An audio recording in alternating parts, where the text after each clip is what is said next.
அன்பான கர்த்தருடைய பிள்ளைகளே, ஆண்டவர் இயேசுவின் நாமத்தில் ஒரு முறை கூட உங்கள் அற்புத நேரம் மிரக்கிள் டைம் என்றதான வெள்ளி ஆராதனைக்கு உங்கள் யாவரையும் ஆண்டவரும் மீட்பருமாயிருக்கும் இயேசுவின் நாமத்தில் வாழ்த்தி வரவேற்கிறோம்.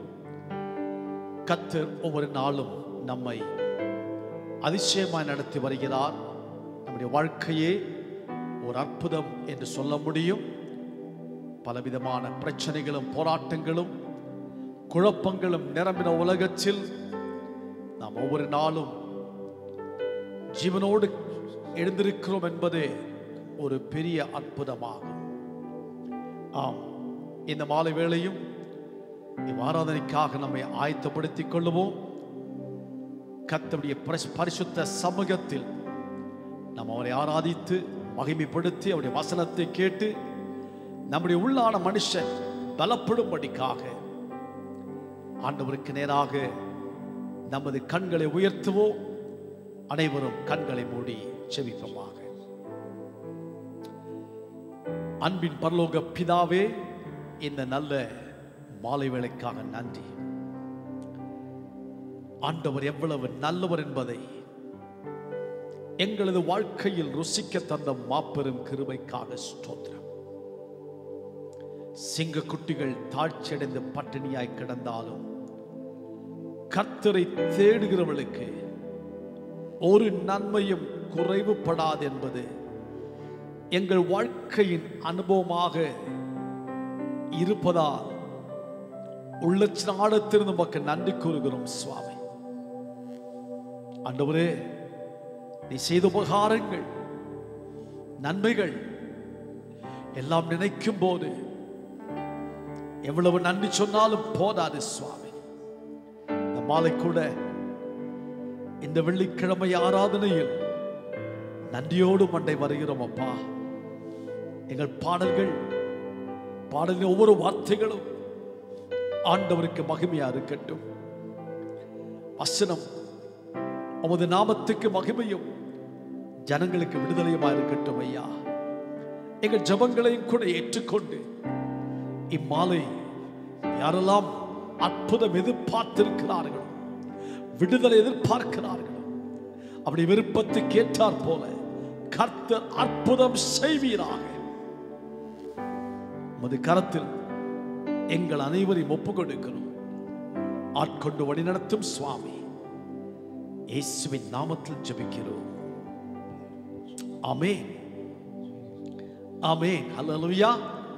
மாலை வேளையும் நாம் எல்லாருமாய் சேர்ந்து கர்த்தரை ஆராதிக்க போகிறோம்.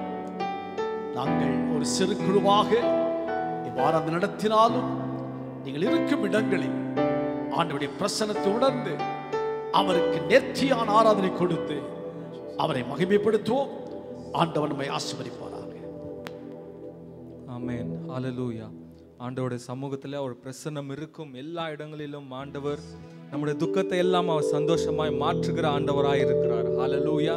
அந்த நல்ல தெய்வத்துக்கு நாம் ஆராதனை செலுத்த வந்திருக்கிறோம். ஹல்லேலூயா.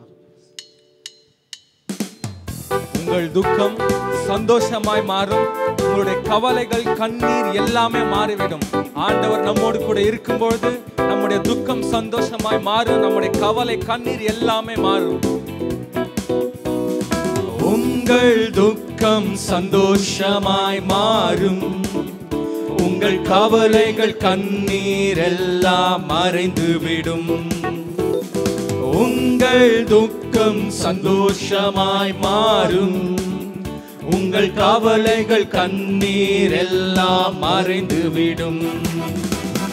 கலங்காதே மகனே, கலங்காதே மகளே, கலங்காதே மகனே, கலங்காதே மகளே. என் இயேசு கைவிட மாட்டார், என் இயேசு கைவிட மாட்டார். கடந்ததை நினைத்து கலங்காதே, நடந்ததை மறந்துவிடு. கடந்ததை நினைத்து கலங்காதே, நடந்ததை மறந்துவிடு. கர்த்தர் புதியன செய்திடுவார். இன்றே நீ காண செய்திடுவார். இன்றே நீ காண்பார், இன்றே நீ காண்பார். கலங்கிடவே வேண்டாம், கலங்கிடவே வேண்டாம், கலங்கிடவே வேண்டாம், கலங்கிடவே வேண்டாம். நம் இயேசு கைவிட மாட்டார், என் இயேசு கைவிட மாட்டார். நொறுங்குண்ட இதயம் தேற்றுகிறார், உடைந்த உள்ளம் தாங்குகிறார். நொறுங்குண்ட இதயம் தேற்றுகிறார், உடைந்த உள்ளம் தாங்குகிறார். காயங்கள் அனைத்தையும் கட்டுகிறார், கண்ணீர் துடைக்கிறார். காயங்கள் அனைத்தையும் கட்டுகிறார், கண்ணீர் துடைக்கிறார். உன் கண்ணீர் துடைக்கிறார். கலங்கிடவே வேண்டாம், கலங்கிடவே வேண்டாம், கலங்கிடவே வேண்டாம், கலங்கிடவே வேண்டாம். என் இயேசு கைவிட மாட்டார், என் இயேசு கைவிட மாட்டார். ஹalleluya. திராணிக்கு மேலாக நம்மை சோதிக்க ஒரு நாளும் அவர் விட மாட்டார். தாங்குகிற பலனை ஆண்டவர் நமக்கு கொடுப்பார். அந்த பிரச்சனையில இருந்து, அந்த துன்பத்தில் இருந்து, அந்த வியாகுலத்தில் இருந்து ஆண்டவர் தப்பி செல்ல நமக்கு ஒரு வழியை உண்டாக்குவார். ஹalleluya.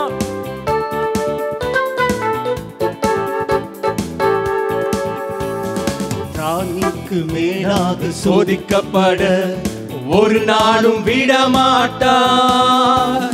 திராணிக்கு மேலாக சோதிக்கப்பட ஒரு நாளும் விடமாட்டார். தாங்கிடும் பலம் தருவார், தப்பி செல்ல வழி செய்வார். நீ தாங்கிடும் பலம் தருவார், தப்பி செல்ல வழி செய்வார். நீ தப்பி செல்ல வழி செய்வார். கலங்கிடவே வேண்டாம், கலங்கிடவே வேண்டாம், கலங்கிடவே வேண்டாம், கலங்கிடவே வேண்டாம். நம் இயேசு கைவிட மாட்டார், இயேசு கைவிட மாட்டார். நம் இயேசு, நம் இயேசு கைவிட மாட்டார். நம் இயேசு, நம் இயேசு கைவிட மாட்டார். ஹalleluya. இருக்கிற இடங்களில் இந்த ஆண்டவருக்கு நன்றி. ஹalleluya. எல்லா ஆತನ கிருபை, நாம் நிற்பதும் நிர்மூலமாகாமல் இருப்பதும் ஆண்டவருடைய கிருபை. ஹalleluya. எல்லா ಆತನ ಕೃಪೆ ಒಂದೇ. ಹalleluya. ಆತನ ಕೃಪೆಯಿಂದ ಇದುವರೆಗೂ ನಮ್ಮನ್ನು ನಡೆಸಿದ ದೇವರು ಇನ್ನು ಮುಂದೆಯೂ ನಮ್ಮನ್ನು ನಡೆಸಲು ಆತನು ಶಕ್ತನಾಗಿದ್ದಾನೆ. ಆತನ ಕೃಪೆಯನ್ನು ನಾವು ಸೇರಿ ಹಾಡೋಣ. ಎಲ್ಲ ನಿನ್ನ ಕೃಪೆಯು ನನಗೆ, ಎಲ್ಲ ನಿನ್ನ ಕೃಪೆಯು, ಆತನ ಕೃಪೆ, ಎಲ್ಲ ನಿನ್ನ ಕೃಪೆಯು ನನಗೆ, ಎಲ್ಲ ನಿನ್ನ ಕೃಪೆಯು, ಎಲ್ಲ ನಿನ್ನ ಕೃಪೆ, ಎಲ್ಲ ನಿನ್ನ ಕೃಪೆಯು ನನಗೆ, ಎಲ್ಲ ನಿನ್ನ ಕೃಪೆಯು, ಆತನ ಕೃಪೆಯನ್ನು, ಎಲ್ಲ ನಿನ್ನ ಕೃಪೆಯು ನನಗೆ, ಎಲ್ಲ ನಿನ್ನ ಕೃಪೆಯು, ಪಾಪದಿಂದ ಬಿಡಿಸಿದ್ದು, ಪಾಪದಿಂದ ಬಿಡಿಸಿದು ನಿನ್ನ ಕೃಪೆಯು, ಪರಿಶುದ್ಧಗೊಳಿಸಿದು ನಿನ್ನ ಕೃಪೆಯು, ಪಾಪದಿಂದ ಬಿಡಿಸಿದು ನಿನ್ನ ಕೃಪೆಯು, ಪರಿಶುದ್ಧಗೊಳಿಸಿದು ನಿನ್ನ ಕೃಪೆಯು, ಎಲ್ಲ ನಿನ್ನ ಕೃಪೆಯು ನನಗೆ, ಎಲ್ಲ ನಿನ್ನ ಕೃಪೆಯು, ಎಲ್ಲ ನಿನ್ನ ಕೃಪೆಯು ನನಗೆ, ಎಲ್ಲ ನಿನ್ನ ಕೃಪೆಯು, ರಕ್ಷಣೆ ಹೊಂದಿದ್ದು, ರಕ್ಷಣೆ ಹೊಂದಿದು ನಿನ್ನ ಕೃಪೆಯು,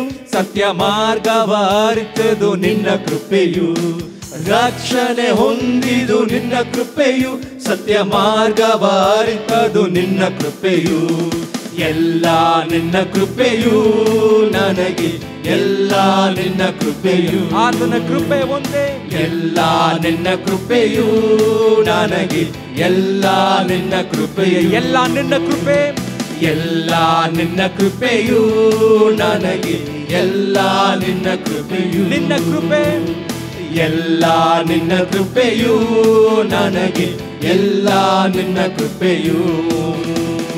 நம்மை பெயர் சொல்லி அழைத்தது அவருடைய கிருபை, நம்மை பெரியவனாக்கினது அவருடைய கிருபை. ஹalleluya. அவருடைய கிருபை ஒன்று போதும். ஹalleluya. நம்மை நடத்துவது அவருடைய கிருபை, நம்மை தாங்குவது அவருடைய கிருபை. இந்த பாடலை சேர்ந்து ஆண்டவரே உம்முடைய கிருபை நாங்கள் கொண்டாட வந்திருக்கிறோம் ஆண்டவரே. உம்முடைய கிருபையை ஆராதிக்க வந்திருக்கிறோம் ஆண்டவரே. உம்முடைய கிருபை பெரியது.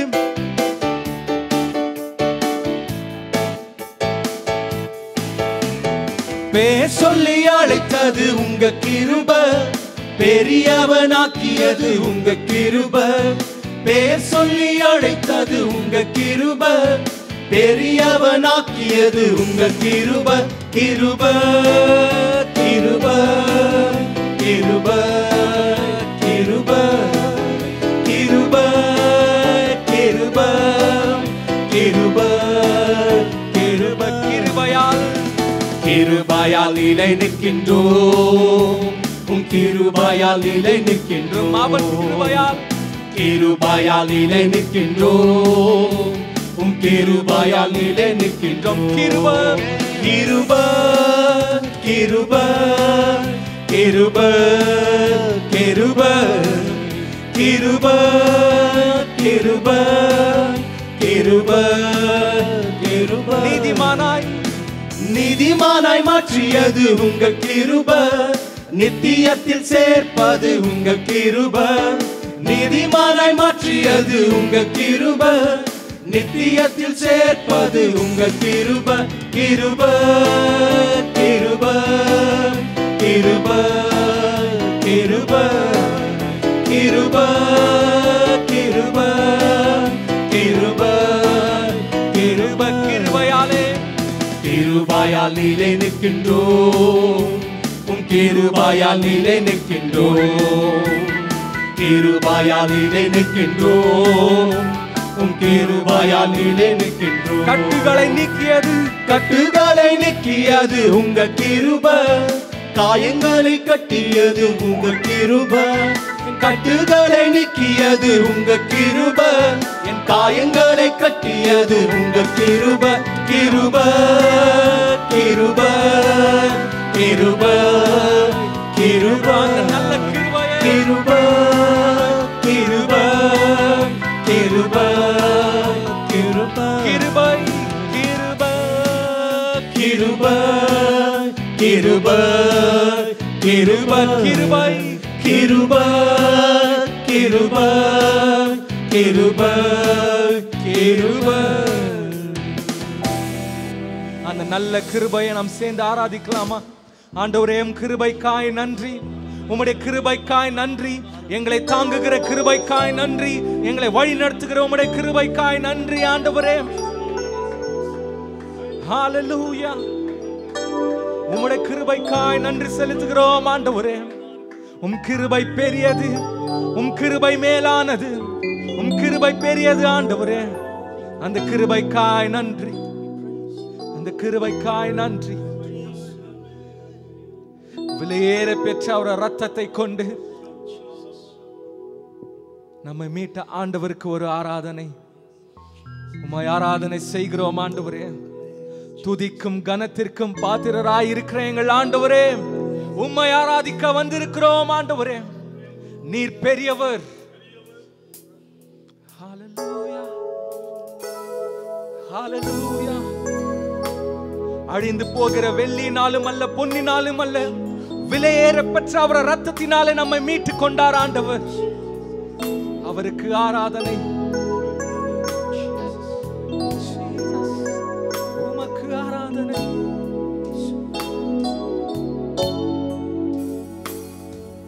விலையேற பெற்ற உம் ரத்தத்தால் விடுதலை கொடுத்தீ. விலையேற பெற்ற உம் ரத்தத்தால் விடுதலை கொடுத்தீ. ராஜாக்களாக லேவியராக உமக்கென தெரிந்து கொண்டீ. ராஜாக்களாக லேவியராக உமக்கென தெரிந்து கொண்டீர். ஆராதனை அவருக்கு, ஆராதனை ஆராதனை ஆராதனை ஆராதனை ஆராதனை என் அன்பரேசுவுக்கே, என் அன்பரேசுவுக்கே. எப்போதும் இருக்கின்ற, எப்போதும் இருக்கின்ற, இனிமேலும் வருகின்ற எங்கள் ராஜாவே. எப்போதும் இருக்கின்ற, இனிமேலும் வருகின்ற எங்கள் ராஜாவே. உன் நாமம் வாழ்க, உம் அரசு வருக, உம் சித்தம் நிறைவேறுக. உன் நாமம் வாழ்க, உன் நாமம் வாழ்க, உம் அரசு வருக, உம் சித்தம் நிறைவேறுக. ஆராதனை ஆராதனை ஆராதனை ஆராதனை ஆராதனை ஆராதனை என் அன்பரேசுவுக்கே. Thank you, Father. என் அன்பரேசுவுக்கே. விலையேற பெற்ற உம் இரத்தத்தாலே, விலையேற பெற்ற உம் இரத்தத்தால் விடுதலை கொடுத்தீர். நன்றியோடு பாடுவோம் பிரியமானவர்களே. விலையேற பெற்ற Yes. உம் இரத்தத்தால் விடுதலை கொடுத்தீர். ராஜாக்களாக, ராஜாக்களாக Yes. லேவியராக Yes.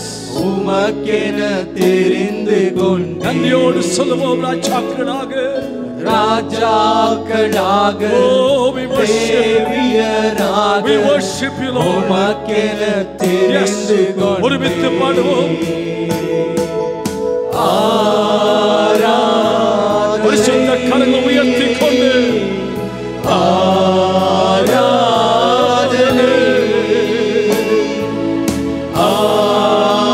ஆராதனை கரங்களை அசைத்து பாடுவோம். ஆராதனை ஆராதனை Yes, அவர் மட்டும் ஆராதனைக்கும் கனத்துக்கும் துதிக்கும் பாத்திரர். Yes. Yes. We worship you. Yes, Jesus. என் இயேசு. என் அன்பர் இயேசுவுக்கே. சொல்லுங்க. என் அன்பர் இயேசுவுக்கே. என் அன்பர் இயேசுவுக்கே. என் அன்பர் இயேசுவுக்கே. Yes, அவர் ஒருவருக்கே ஆராதனை. என் அன்பர் இயேசுவுக்கே. Oh, hallelujah. கரங்களை தட்டி இந்த மகத்துவமுள்ள ஆண்டவரை மகிமைப்படுத்துவோமாக. ಕೈಗಳನ್ನು ತಟ್ಟಿ ಮಹಾತ್ಮವಾದ ದೇವರನ್ನು ಆರಾಧಿಸುತ್ತದೆ. அவர் ஒருவரே பாத்திரர். ಆತನೊಬ್ಬನೇ ಯೋಗ್ಯನು. அவர் ஒருவரே துதிக்கும் ஸ்தோத்திரத்துக்கும் கனத்துக்கும் மகிமைக்கும் பாத்திரரா இருக்கிறார். ಆತನೊಬ್ಬನೇ ಸ್ತುತಿ ಸ್ತೋತ್ರ ಮಹಿಮೆ ಘನತೆಗೆ ಯೋಗ್ಯನಾಗಿರುವ ದೇವರು. சகல நாமங்களுக்கு மேலான நாமம் ಸಕಲ ನಾಮದಲ್ಲಿ ಮೇಲಾದ ನಾಮವು இயேசுவின் நாமமே. ಯೇಸುವಿನ ನಾಮವು சகல முழங்காலும் முடங்கும். ಸಕಲ ಮೊಣಕಾಲುಗಳನ್ನು ಮೊಡಚುವುದು. சகல நாமம் அறிக்கை பண்ணும் நாமம். ಸಕಲ ನಾಲಿಕರಿಕೆ ಮಾಡುವಂತ ಏಕೈಕ ನಾಮ. இந்த மாலை நாம் ஆராதிக்கிற இயேசு என்னும் நாமம் மட்டுமே. ನಾವು ಆರಾಧಿಸುವಂತಹ ಯೇಸು ಕ್ರಿಸ್ತನ ನಾಮ ಮಾತ್ರವೇ. நம்முடைய துதியிலே மகிழ்கிறவர். ನಮ್ಮ ಸ್ತುತಿಯಲ್ಲಿ ಸಂತೋಷ ಪಡುವ ದೇವರು, நம்முடைய துதியின் மத்தியில் இறங்கி வருபவர், ಸ್ತುತಿಗಳ ನಡುವೆ ಇಳಿದು ಬರುವಂತ ದೇವರು. இந்த மாலை வேளை என் அருமை கர்த்தருடைய பிள்ளைகளே, நீங்கள் ஆராதிக்கும் இல்லத்துக்குள்ளாக இவருடைய பிரசனம் இறங்கி வந்திருப்பதை உணருங்கள் பிரியமானவர்களே. ನೀವು ಆರಾಧಿಸುವಂತ ಸ್ಥಳದಲ್ಲಿ ಆತನ ಪ್ರಸನ್ನತೆ ಇಳಿದು ಬರುವಂತ ದಾಗಿದೆ ದೇವಚನ ಅನುಭವಿಸಿರಿ. Thank you Father, உமக்கு ஸ்தோத்திரம் ஐயா. ನಿನಗೆ ವಂದನೆಗಳು ತಂದೆ. ஒவ்வொருவருக்கே மகிமை. ಇನ್ನೊಬ್ಬನಿಗೆ ಮಹಿಮೆಯು. எங்கள் ஆராதனை நீ ஏற்றுக்கொண்டமைக்காக ஸ்தோத்திரம். ಆರಾಧನೆ ಅಂಗೀಕರಿಸಿದ್ದಕ್ಕಾಗಿ ಸ್ತೋತ್ರವು. தொடர்ந்து எங்களோடு பேசும் ஐயா. ನಮ್ಮೊಟ್ಟಿಗೆ ಮಾತನಾಡು ಸ್ವಾಮಿ. உம்முடைய வார்த்தை ஜீவனும் வல்லமையுமாய் புறப்பட்டு வரட்டும். ನಿನ್ನ ವಾಕ್ಯವು ಜೀವಂತವಾಗಿ ಶಕ್ತಿಯುತವಾಗಿ ಆದು ಬರಲಿ. பேசும் அடியார்களை சிலுவையின் மறைவில் மறைத்து நீர் வெளிப்படுவீராக. ಮಾತನಾಡುವಂತ ದಾಸರನ್ನು ಶಿಲುಬೆಯ ನೆರಳಿನಲ್ಲಿ ಮುಚ್ಚುಮರೆ ಮಾಡಿಕೊಂಡು ನೀನು ಮಾತನಾಡು. ಯೇಸುವಿನ ನಾಮದಲ್ಲಿ ಜಪಿக்கிறேன். ಯೇಸು ಕ್ರಿಸ್ತನ ನಾಮದಲ್ಲಿ ಪ್ರಾರ್ಥಿಸುತ್ತೇವೆ ತಂದೆಯಾದ ದೇವರೇ. ஆமென். ஆமென். கர்த்தர் உங்கள் அனைவரையும் ಕರ್ತನು ನಿಮ್ಮೆಲ್ಲರನ್ನು ಆಶೀರ್ವದಿಸಲಿ. ஹல்லேலூயா. கர்த்தரை தொழுது கொள்வது என்பது மகா பெரிய பாக்கியமாகும். ದೇವರನ್ನು ಆರಾಧಿಸುವುದು ಅದು ದೊಡ್ಡ ಭಾಗ್ಯವಾಗಿದೆ. நமது ஆயுசில் ஒரு நாளை கூட, ஒரு மாலை நேரத்தை கூட ஆண்டவர் கிருபையாய் தந்தார். ದೇವರು ನಮ್ಮ ಆಯುಷ್ ಕಾಲದಲ್ಲಿ ಒಂದು ಸಂಜೆ ವೇಳೆಯಲ್ಲಿ ಈ ಕೂಟವನ್ನು ಕೊಟ್ಟಿದ್ದಾನೆ. வேதம் கூறுகிறது, மரித்தவர்களும் மௌனத்தில் இறங்கினவர்களும் கர்த்தரை துதியார்கள். ದೇವರ ವಾಕ್ಯವು ಹೇಳುತ್ತದೆ, ಸತ್ತವರು ಮೌನದಲ್ಲಿ ಪ್ರವೇಶಿಸಿದವರು ಯಾರು ದೇವರನ್ನು ಸ್ತುತಿಸುವುದಿಲ್ಲ. ஆனால் நாமோ ஜீவனுள்ள ஒரு தேசத்தில் ஜீவனோடு இருக்கும்படிக்கு ஆண்டவர் தயவு காட்டினார். ಆದರೆ ನಾವಾದರೂ ಜೀವದಿಂದಿರುವ ದೇಶದಲ್ಲಿ ಜೀವದೊಂದಿಗೆ ದೇವರನ್ನು ಆರಾಧಿಸುವಂತೆ ದೇವರು ತನ್ನ ದಯೆಯನ್ನು ತೋರಿಸಿದ್ದಾನೆ. ஆ மறுமை கர்த்தருடைய பிள்ளைகளே, கர்த்தர் இம்மட்டும் நம்மை ஏஜி வர்ஷிப் ஹவுஸ் குடும்பமாகவும், அது மட்டுமல்லாமல் அநேக தேவ பிள்ளைகளாக கர்த்தர் நம்மை அதிசயமாய் கொண்டு வந்திருக்கிறார். ಇದುವರೆಗೂ ದೇವರು ಅತಿಶಯವಾಗಿ ಎಜಿ ವರ್ಷಿಪ್ ಹೌಸ್ ಕುಟುಂಬವಾಗಿಯೂ ಮಾತ್ರವಲ್ಲದೆ ದೇವ ಜನರನ್ನು ದೇವರು ಕಾಪಾಡಿ ನಡೆಸುತ್ತಾ ಬಂದಿದ್ದಾನೆ. மரணங்களும் பீதிகளும் கண்ணீரும் வேதனையும் நாளுக்கு நாள் பெருகிக் கொண்டிருக்கிற ஒரு சூழ்நிலையை நாம் காணப்படுகிறோம். ಮರಣವು, ಮರಣದ ಭಯವು, ಭೀತಿಯು, ಅನೇಕ ವಿಧವಾದ ಕಷ್ಟಗಳು ಅನುದಿನವೂ ಹೆಚ್ಚಾಗುತ್ತಾ ಇದೆ. ஆனால் இவைகள் மத்தியில் அன்றாடம் நம்முடைய தேவைகளை சந்தித்து நம்மை ஜீவனோடும் சுகத்தோடும் பலத்தோடும் ஆண்டவன் நடத்தினதற்காக இருக்கும் இடங்களில் உங்கள் கரங்களை உயர்த்தி ஆண்டவருக்கு மகிமை செலுத்துவீர்களா? ಆದರೆ ದೇವರು ಇದುವರೆಗೂ ಅನುದಿನವೂ ನಮ್ಮನ್ನು ವಿಶೇಷವಾದ ರೀತಿಯಲ್ಲಿ ಊಟವನ್ನು, ಬಟ್ಟೆಯನ್ನು, ಎಲ್ಲ ಆಶೀರ್ವಾದಗಳನ್ನು ಕೊಟ್ಟು ನಮ್ಮನ್ನು ಇದುವರೆಗೂ ಆಧರಿಸಿರುವುದರಿಂದ ನಮ್ಮ ಕೈಗಳನ್ನು ಎತ್ತಿ ಇರುವ ಸ್ಥಳದಲ್ಲಿ ದೇವರನ್ನು ಮಹಿಮೆ ಪಡಿಸೋಣ. ஹல்லேலூயா, ஹalleluya, ஹalleluya. ஹalleluya. ஆண்டவன் நல்லவர். ದೇವರು ಒಳ್ಳೆಯವನಾಗಿದ್ದಾನೆ. அவர் எப்பொழுதும் நல்லவர். ಆತನು ಯಾವಾಗಲೂ ಒಳ್ಳೆಯವನಾಗಿದ್ದಾನೆ. உங்கள் அனைவரின் கர்த்தர் ஆசீர்வதிப்பாராக. ನಿಮ್ಮೆಲ್ಲರನ್ನು ದೇವರು ಆಶೀರ್ವದಿಸಲಿ. நீங்கள் அனைவரும் நலமுடன் இருக்கிறீர்கள் என்று நான் விசுவாசிக்கிறேன். ನೀವೆಲ್ಲರೂ ಆರೋಗ್ಯವಾಗಿ ಕ್ಷೇಮವಾಗಿ ಇದ್ದೀರಾ ಎಂದು ನಾನು ನಂಬುತ್ತೇನೆ. கர்த்தர் சீக்கிரத்திலே நாம் ஒருமித்து ஆராதிக்கும் வாய்ப்புகளை தருவார் என்று விசுவாசிக்கிறோம். ನಾವು ಒಟ್ಟಾಗಿ ಆಲಯದಲ್ಲಿ ಸೇರಿ ಬಂದು ಆರಾಧಿಸುವಂತೆ ದೇವರು ಅವಕಾಶವನ್ನು ಮಾಡಿಕೊಡುತ್ತಾನೆ ಎಂದು ನಾವು ನಂಬುತ್ತೇವೆ. இன்று நம்முடைய தியானத்துக்காக இயேசு கிறிஸ்து பிரசங்கித்த, அதாவது மலை பிரசங்க பகுதிக்கு நாம் வருகிறோம். ಇಂದಿನ ಸಂಜೆಯ ದೇವರ ವಾಕ್ಯದ ಧ್ಯಾನಕ್ಕೋಸ್ಕರವಾಗಿ ಯೇಸು ಕ್ರಿಸ್ತನು ಪರ್ವತ ಪ್ರಭಾಷಣ ಮಾಡಿದ ಆ ಭಾಗಕ್ಕೆ ನಾವು ಬರೋಣ. உங்கள் எல்லாருக்கும் தெரியும், இயேசுவின் மலை பிரசங்கம் உலகத்தில் அநேகர் விரும்பி வாசிக்கிற ஒரு பகுதியாகும். ಯೇಸು ಕ್ರಿಸ್ತನು ಪರ್ವತದ ಮೇಲೆ ಮಾಡಿದ ಪ್ರಸಂಗವನ್ನು ಅನೇಕರು ಬಯಸಿ ಓದುವ ಭಾಗವಾಗಿದೆ. நம்முடைய இந்திய தேச தந்தையாக இருக்கிறதான மகாத்மா காந்தியடிகள் கூட அடிக்கடி இந்த மலை பிரசங்க வார்த்தைகளை அவர் தம்முடைய பிரசங்கங்களில் பயன்படுத்தினார். ನಮ್ಮ ಭಾರತ ದೇಶದ ತಂದೆಯಾಗಿರುವ ಮಹಾತ್ಮ ಗಾಂಧೀಜಿಯವರು ಅನೇಕ ಸಮಯದಲ್ಲಿ ಯೇಸು ಸ್ವಾಮಿ ಹೇಳಿದ ಈ ಪರ್ವತದ ಪ್ರಭಾಷಣದ ಕೆಲವು ವಾಕ್ಯಗಳನ್ನು ನುಡಿದು ಅವರು ಮಾತನಾಡಿದ್ದಾರೆ. 5ஆம் அதிகாரம் மத்தேயு 5ஆம் அதிகாரம் 6ஆம் அதிகாரம் 7ஆம் அதிகாரம் இந்த 3 அதிகாரங்களும் இயேசு கொடுத்த ஒரு நீண்ட மலை பிரசங்கத்தின் பகுதியாகும். ಮತ್ತಾಯನು ಬರೆದ ಸುವಾರ್ತೆ 5, 6, 7 ಅಧ್ಯಾಯಗಳು ಯೇಸು ಸ್ವಾಮಿಯು ಕೊಟ್ಟ ಉದ್ದವಾದ பிரசங்கவாಗಿದೆ. So இந்த 3 அதிகாரங்களில் இன்று நாம் தியானிக்க போவது மத்தேயு சுவிசேஷம் 6ஆம் அதிகாரத்தின் 25 முதல் 34 ವಚನಗಳೇ ಆகும். ಇಂದು ಸಂಜೆ ನಾವು ಧ್ಯಾನಿಸಲಿಕ್ಕೆ ಇರುವ ವೇದ ಭಾಗವು ಮತ್ತಾಯನು ಬರೆದ ಸುವಾರ್ತೆ 6ನೇ ಅಧ್ಯಾಯ 25ರಿಂದ 33-4ನೇ ವಾಕ್ಯದವರೆಗೂ. Matthew chapter 6 verses 25 to 34. ಮತ್ತಾಯನು ಬರೆದ ಸುವಾರ್ತೆ 6ನೇ ಅಧ್ಯಾಯ 25ರಿಂದ 34ನೇ ವಾಕ್ಯ. முதல் சில வசனங்களை நான் உங்களுக்காக வாசிக்கிறேன். ಆರಂಭವಾಗಿ ಕೆಲವು ವಾಕ್ಯಗಳನ್ನು ಮಾತ್ರ ಓದುತ್ತೇನೆ. ஆகையால் எண்ணத்தை உண்போம் எண்ணத்தை குடிப்போம் என்று உங்கள் ஜீவனுக்காகவும் எண்ணத்தை உடுப்போம் என்று உங்கள் சரீரத்துக்காகவும் கவலைப்படாதிருங்கள் என்று உங்களுக்கு சொல்லுகிறேன். ஆகாரத்தை பார்க்கிலும் ஜீவனும் உடையை பார்க்கிலும் சரீரமும் ವಿಶೇಷಿತವೈಗಳು ಅಲ್ಲವಾ? ಈ ಕಾರಣದಿಂದ ನಮ್ಮ ಪ್ರಾಣ ಧಾರಣೆಗೆ ಏನು ಊಟ ಮಾಡಬೇಕು, ಏನು ಕುಡಿಯಬೇಕು, ನಮ್ಮ ದೇಹ ರಕ್ಷಣೆಗೆ ಏನು ಒದ್ದುಕೊಳ್ಳಬೇಕು ಎಂದು ಚಿಂತೆ ಮಾಡಬೇಡಿರಿ ಎಂಬುದಾಗಿ ನಿಮಗೆ ಹೇಳುತ್ತೇನೆ. ಊಟಕ್ಕಿಂತ ಪ್ರಾಣವು ಉಡುಪಿಗಿಂತ ದೇಹವು ಮೇಲಾದದಲ್ಲವೇ? இந்த பகுதிக்கு நாம் ஒரு தலைப்பு கொடுப்போமையானால், அதாவது மத்தேயு 6:25 முதல் 34 வரை உள்ள வசனத்துக்கு ஒரு தலைப்பு கொடுப்போமையானால், கவலைப்படுவதின் அப்பிரயோஜன தன்மை குறித்து இயேசு கூறுகிறார்.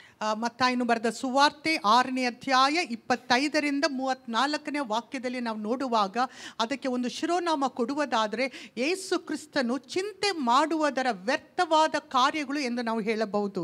Jesus talks about the futility of worrying. ಯೇಸು ಕ್ರಿಸ್ತನು ಚಿಂತೆ ಮಾಡುವುದರ ನಿಮಿತ್ತವಾಗಿರುವ ಅಪ್ರಯೋಜನಗಳು ಅಥವಾ ವ್ಯರ್ಥವಾದ ಕಾರ್ಯಗಳು ಎಂದು ಹೇಳುತ್ತಿದ್ದಾರೆ. இந்த லாக்டவுன் நாட்களில் அறிந்தோ அறியாமலோ நமது மனதில் பலவிதமான எண்ணங்கள், கரிசனைகள், சில வேளைகளில் கவலைகளும் நம்மை ಅಲட்டுகிறது. ಈ ಲಾಕ್ಡೌನ್ ಅವಧಿಯಲ್ಲಿ ನಮಗೆ ತಿಳಿದು ತಿಳಿಯದೆಯೂ ಅನೇಕ ವಿಧವಾದ ಕಳವಳಗಳು ಅಥವಾ ಚಿಂತೆಗಳು, ಯೋಚನೆಗಳು ಬಂದಿರಬಹುದು.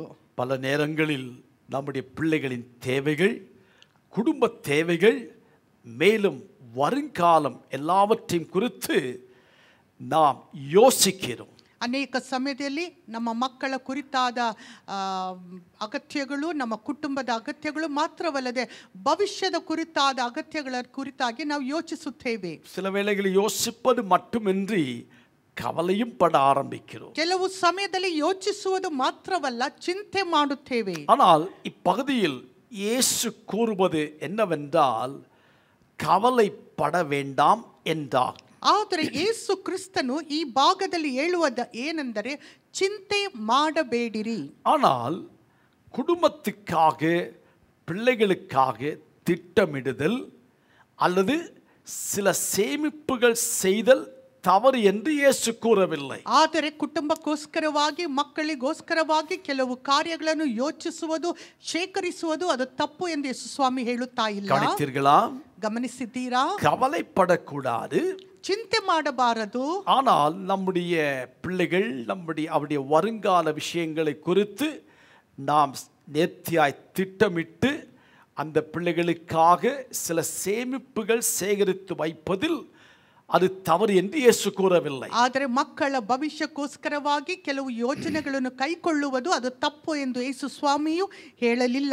அதற்கு உதவியாக நீங்கள் 2 கொரிந்தியர் 12:14 1 திமோத்தி 5:8 வாசித்துக் கொள்ள உங்களை வேண்டிக் கொள்கிறேன். ಅದಕ್ಕೆ ಆಧಾರವಾಗಿ 2 ಕೊರಿಂಥದವರಿಗೆ ಬರೆದ ಪತ್ರಿಕೆ, ಕೊರಿಂಥದವರಿಗೆ ಬರೆದ 2ನೇ ಪತ್ರಿಕೆ 6ನೇ ಅಧ್ಯಾಯ ಅದರ 12ನೇ ಅಧ್ಯಾಯ 14ನೇ ವಾಕ್ಯವನ್ನು ಓದಿಕೊಳ್ಳಬೇಕೆಂದು ಕೇಳುತ್ತೇನೆ. ஆனால் தேவையில்லாமல் கவலைப்படுதல் என்பது பரலோக தகப்பனுடைய பராமரிக்கும் குணம், மேலும் அவரது தமது பிள்ளைகளின் மேல் உள்ள அன்பையும் ಸಂದೇಹಪಡುವುದಿನ ಅಡೆಯಾಳಮಾகும்.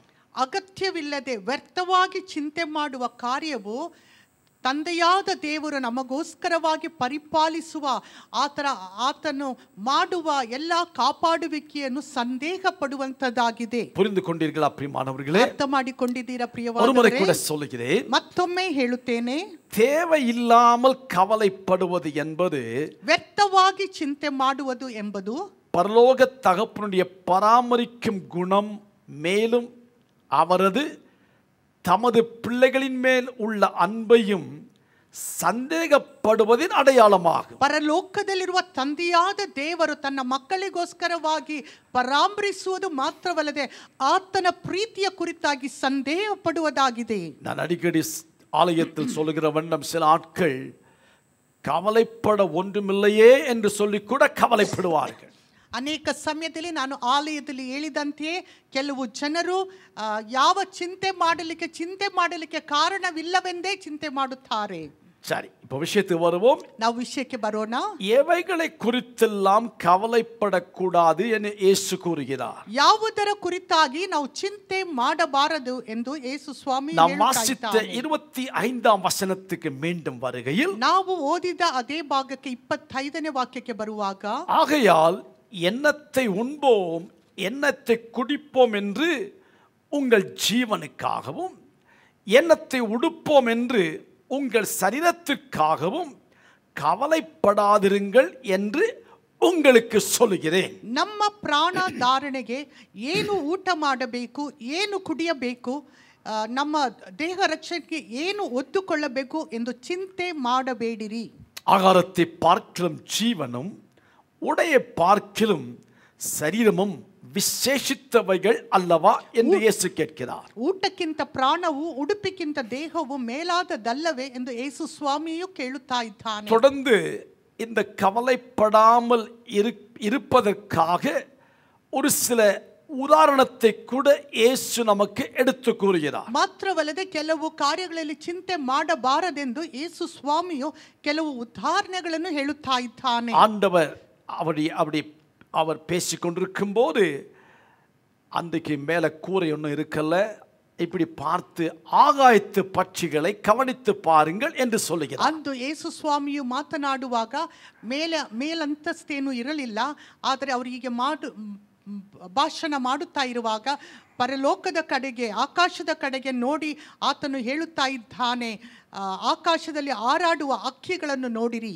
அடிக்கடி ஆண்டவர் இந்த இயற்கையில் காணப்பட்ட இந்த பறவைகள், விருட்சங்கள், புஷ்பங்கள் இவையெல்லாம் அவருடைய உபதேசத்தில் கொண்டு வந்து அந்த உபதேசத்தை மிகவும் ஜீவனுள்ளதாய் மாற்றினார். ಯೇಸು ಕ್ರಿಸ್ತನು ತನ್ನ ಪ್ರಭಾಷಣದಲ್ಲಿ ನಿಸರ್ಗದಲ್ಲಿ ಕಾಣುವ ಎಲ್ಲ ಕಾರ್ಯಗಳನ್ನು, ಅಂದರೆ ಪ್ರಾಣಿ, ಪಕ್ಷಿಗಳು, ಗಿಡಗಳು ಇವೆಲ್ಲವನ್ನು ಉದಾಹರಣೆಯಾಗಿ ಇಟ್ಟು ತಮ್ಮ ಪ್ರಸಂಗವನ್ನು ಕೇಳಲಿಕ್ಕೆ ಚೆನ್ನಾಗಿ ಕಾಣುವಂತೆ ಮಾಡಿದನು. இப்போ ஆகாயத்து பட்சிகளை குறித்து ஆண்டவர் பேசும்போது 26ஆம் வசனத்தில், ஆகாயத்து பட்சிகளை கவனித்து பாருங்கள், அவைகள் விதைக்கிறதும் இல்லை, அறுக்கிறதும் இல்லை, களஞ்சியத்தில் சேர்த்து வைக்கிறதும் இல்லை, ஆனால் அவைகளையும் உங்கள் பரமபிதா பிழைப்பூட்டுகிறார். அவைகளை பார்க்கிலும் நீங்கள் எப்படிப்பட்டவர்களாம், விசேஷித்தவர்கள் அல்லவா ಎಂದು ಯೇಸು ಕೇಳ್கிறார். ಆಕಾಶದಲ್ಲಿ ಹಾರಾಡುವ ಹಕ್ಕಿಗಳನ್ನು ನೋಡಿರಿ, ಅವು ಬಿತ್ತುವುದಿಲ್ಲ, ಕೊಯ್ಯುವುದಿಲ್ಲ, ಕಣಜಗಳಲ್ಲಿ ತುಂಬಿಟ್ಟುಕೊಳ್ಳುವುದಿಲ್ಲ, ಆದಾಗ್ಯೂ ಪರಲೋಕದಲ್ಲಿರುವ ನಿಮ್ಮ ತಂದೆಯು ಅವುಗಳನ್ನು ಸಾಕಿ ಸಲಹುತ್ತಾನೆ, ಅವುಗಳಿಗಿಂತ ನೀವು ಹೆಚ್ಚಿನವರಲ್ಲವೋ ಎಂದು ಯೇಸು ಸ್ವಾಮಿಯು ಕೇಳುತ್ತಾ ಇದ್ದಾನೆ. கவனிங்க, இந்த பறவைகளை குறித்து, பட்சிகளை குறித்து ஆண்டவர் சொல்லும்போது, அவைகள் விதைக்கிறதும் இல்லை, அறுக்கிறதும் இல்லை, நாளைக்காக களஞ்சியத்தில் சேர்த்து வைப்பதும் இல்லை என்று சொல்கிறார். ನೋಡಿರಿ, ಯೇಸು ಸ್ವಾಮಿ ಈ ಅಕ್ಕಿಗಳನ್ನು ನೋಡಿರಿ, ಅವು ಬಿತ್ತುವುದಿಲ್ಲ, ಕೊಯ್ಯುವುದಿಲ್ಲ, ಕಣಜಗಳಲ್ಲಿ ತುಂಬಿಟ್ಟುಕೊಳ್ಳುವುದಿಲ್ಲ ಎಂದು ಹೇಳುತ್ತಾ ಇದ್ದಾನೆ. தொடர்ந்து இந்த பறவைகளுக்கு ஒரு இன்னும் கொஞ்சம் நாம் படிக்க வேண்டுமாயின் மத்தேயு 10ஆம் அதிகாரம் 29 முதல் 31 வசனத்தை வாசிக்கையில், Matthew chapter 10 verses 29 to 31. ಮತ್ತೆ ಈ ಅಕ್ಕಿಗಳ ಕುರಿತಾಗಿ ನಾವು ನೋಡುವಾಗ ಮತ್ತಾಯನು ಬರೆದ ಸುವಾರ್ತೆ 10ನೇ ಅಧ್ಯಾಯ 29ರಿಂದ 31ನೇ ವಾಕ್ಯದಲ್ಲಿ ನೋಡುತ್ತೇವೆ. இவ்விதமாய் வாசிக்கிறோம். ஒரு காசுக்கு 2 அடைக்கலான் குருவிகளை விற்கிறார்கள் அல்லவா? ஆயினும் உங்கள் பரமபிதாவின் சித்தம் இல்லாமல் அவைகளில் ஒன்றாகிலும் தரையிலே விழாது. ದುಡ್ಡಿಗೆ 2 ಗುಬ್ಬಿಗಳನ್ನು ಮಾರುವುದುಂಟಲ್ಲ, ಆದರೂ ನಿಮ್ಮ ತಂದೆಯ ಚಿತ್ತವಿಲ್ಲದೆ ಒಂದಾದರೂ ನೆಲಕ್ಕೆ ಬೀಳದು. 30ஆம் வசனம் சொல்லுங்க, உங்கள் தலையில் உள்ள மயிரெல்லாம் எண்ணப்பட்டிருக்கிறது. ನಿಮ್ಮ ತಲೆ ಕೂದಲುಗಳು ಸಹ ಎಲ್ಲವೂ ಎಣಿಕೆ ಆಗಿದೆ ಎಂದು 30ನೇ ವಾಕ್ಯದಲ್ಲಿ 31ஆம் வசனத்தில் ஆண்டவர் சொல்கிறார், ஆதலால் பயப்படாதிருங்கள், அநேகம் அடைக்கலான் குருவிகளை பார்க்கிலும் நீங்கள் விசேஷித்தவர்கள். 31ನೇ ವಾಕ್ಯದಲ್ಲಿ, ಆದುದರಿಂದ ಹೆದರಬೇಡಿರಿ, ಬಹಳ ಗುಬ್ಬಿಗಳಿಗಿಂತ ನೀವು ಹೆಚ್ಚಿನವರು. தொடர்ந்து இந்த பகுதியோடு ஒட்டி இன்னொரு பகுதி கூட வாசிப்போம். லூக்கா சுவிசேஷம் 12ஆம் அதிகாரத்தின் 6-7 வசனங்கள். ಲೂಕನು ಬರೆದ ಸುವಾರ್ತೆ 12ನೇ ಅಧ್ಯಾಯ ಅದರ 6 ಮತ್ತು 7 ವಾಕ್ಯವನ್ನು ನಾವು ಇದರೊಂದಿಗೆ ಓದೋಣ.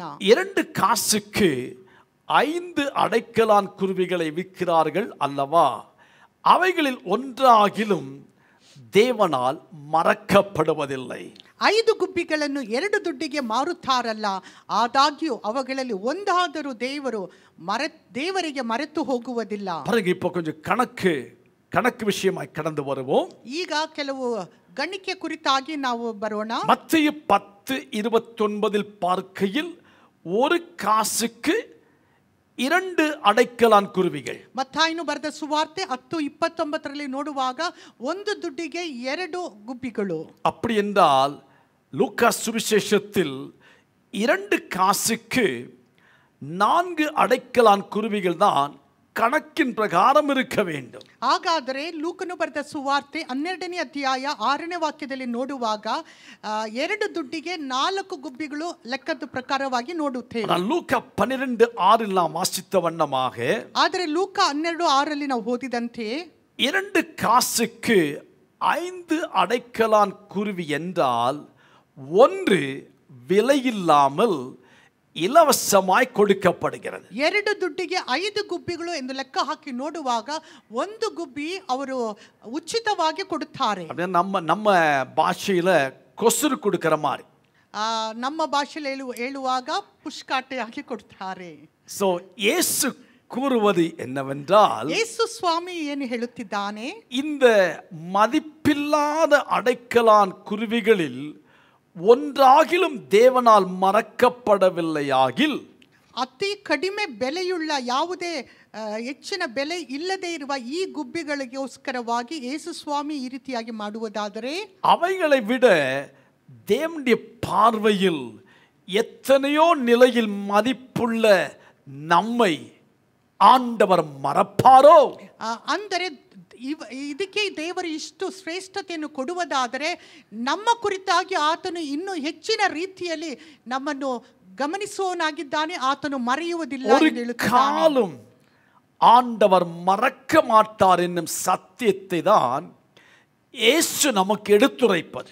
ಒಂದು ಕಾಲದಲ್ಲಿಯೂ ದೇವರು ನಮ್ಮನ್ನು ಮರೆಯುವುದಿಲ್ಲ ಎಂಬ ಸತ್ಯವನ್ನು ಯೇಸು ಸ್ವಾಮಿಯು ಆತನು ವ್ಯಕ್ತವಾಗಿ ಪ್ರಕಟಪಡಿಸುತ್ತಾ ಇದ್ದಾನೆ. இந்த மாலை என் வசனத்தை கேட்கிற கர்த்தருடைய பிள்ளைகளே, ಈ ರಾತ್ರಿ ವೇಳೆಯಲ್ಲಿ ನನ್ನ ವಾಕ್ಯವನ್ನು ಗಮನಿಸುತ್ತಾ ಇರುವ ಪ್ರಿಯ ದೇವ நீங்கள் ಜನರೇ, கடந்து போகிற சூழ்நிலை மனுஷனாயிருக்கிற எனக்கு தெரியாம இருக்கலாம். ನೀವು ಹಾದು ಹೋಗುತ್ತಿರುವ ಮಾರ್ಗವು ಮನುಷ್ಯನಾಗಿರುವ ನನಗೆ ತಿಳಿಯದು. ஒருவேளை மனதுக்குள்ளே பல கேள்விக்குறிகள் எழும்பி, என்னை நினைக்க யாரும் இல்லை, எல்லாரும் என்னை மறந்து விட்டார்கள் என்ற சூழ்நிலையில் நீங்கள் வந்திருக்கலாம். ಅನೇಕ ನೇರದಲ್ಲಿ ನನ್ನನ್ನು ಗಮನಿಸುವುದಕ್ಕೆ ಅಥವಾ ಜ್ಞಾಪಕ ಮಾಡುವುದಕ್ಕೆ ಯಾರು ಇಲ್ಲ ಎಂಬ ಒಂದು ಸ್ಥಿತಿಗೆ ನೀವು ಬಂದಿರಬಹುದು. இந்த மாலை ஆண்டவர் இயேசு உங்களை பார்த்து சொல்லுகிறது, எல்லாரும் மறந்தாலும் நான் உன்னை மறப்பதில்லை. ಆದರೆ ಈ ಸಂಜೆ ವೇಳೆಯಲ್ಲಿ ಯೇಸು ಸ್ವಾಮಿಯು ಈ ರೀತಿಯಾಗಿ ಹೇಳುತ್ತಾ ಇದ್ದಾನೆ, ಎಲ್ಲರೂ ಮರೆತರು, ನಾನು ನಿನ್ನನ್ನು ಮರೆಯುವುದಿಲ್ಲ.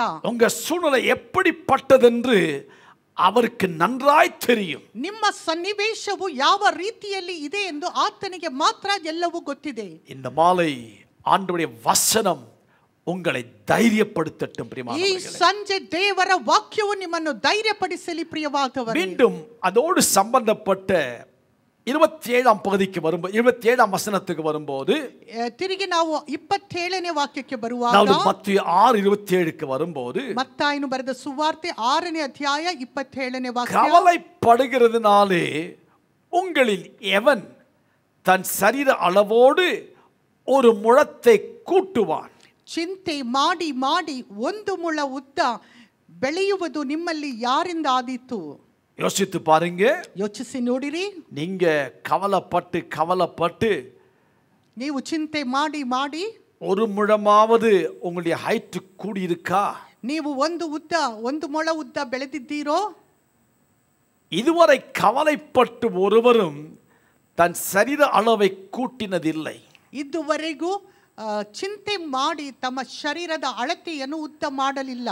மாறாக கவலை என்பது மனிதனது ஆயுஷை குறையத்தான் செய்கிறது. ಆದರೆ ಚಿಂತೆಯು ಮನುಷ್ಯನ ಆಯುಷನ್ನು ಕಡಿಮೆ ಮಾಡುತ್ತದೆ.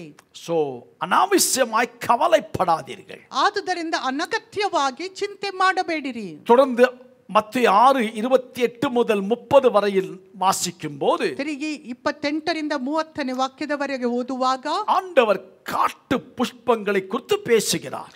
ಆತನು ಯೇಸು ಸ್ವಾಮಿಯು ಅಡವಿಯ ಹೂಗಳ ಕುರಿತಾಗಿ ಮಾತನಾಡುತ್ತಿದ್ದಾನೆ. இங்கும் ஆண்டவர் கூறுவது, அவைகள் தங்களை அழகுபடுத்த ஒன்றுமே செய்வதில்லை. ಈ ಹೂಗಳು ತಮ್ಮನ್ನು ಅಲಂಕಾರ ಮಾಡಿಕೊಳ್ಳಲಿಕ್ಕೆ ಏನು ಮಾಡುತ್ತಾ ಇಲ್ಲ. 29ஆம் வசனத்தை கவனிங்க. 29ನೇ ವಾಕ್ಯವನ್ನು ಗಮನಿಸಿರಿ.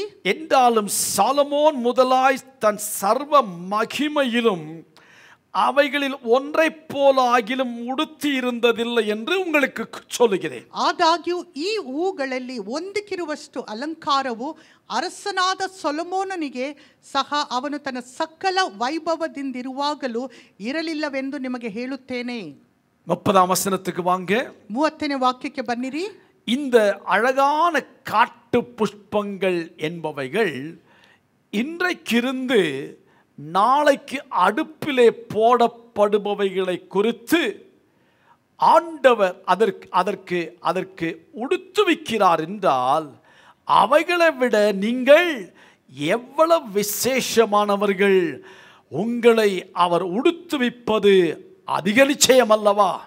ಯೇಸು ಸ್ವಾಮಿ ಹೇಳುತ್ತಾ ಇದ್ದಾನೆ, ಈ ಹೊತ್ತು ಇದ್ದು ನಾಳೆ ಒಲೆಯ ಪಾಲಾಗುವ ಅಡವಿಯ ಹುಲ್ಲಿಗೆ ದೇವರು ಹೀಗೆ ಉಡಿಸಿದರೆ ಅದಕ್ಕಿಂತ ಎಷ್ಟೋ ಹೆಚ್ಚಾಗಿ ನಿಮಗೆ ಉಡಿಸಿ ತೊಡಿಸುವವನಲ್ಲವೇ ಎಂದು ಹೇಳುತ್ತಿದ್ದಾನೆ. அல்லேலூயா.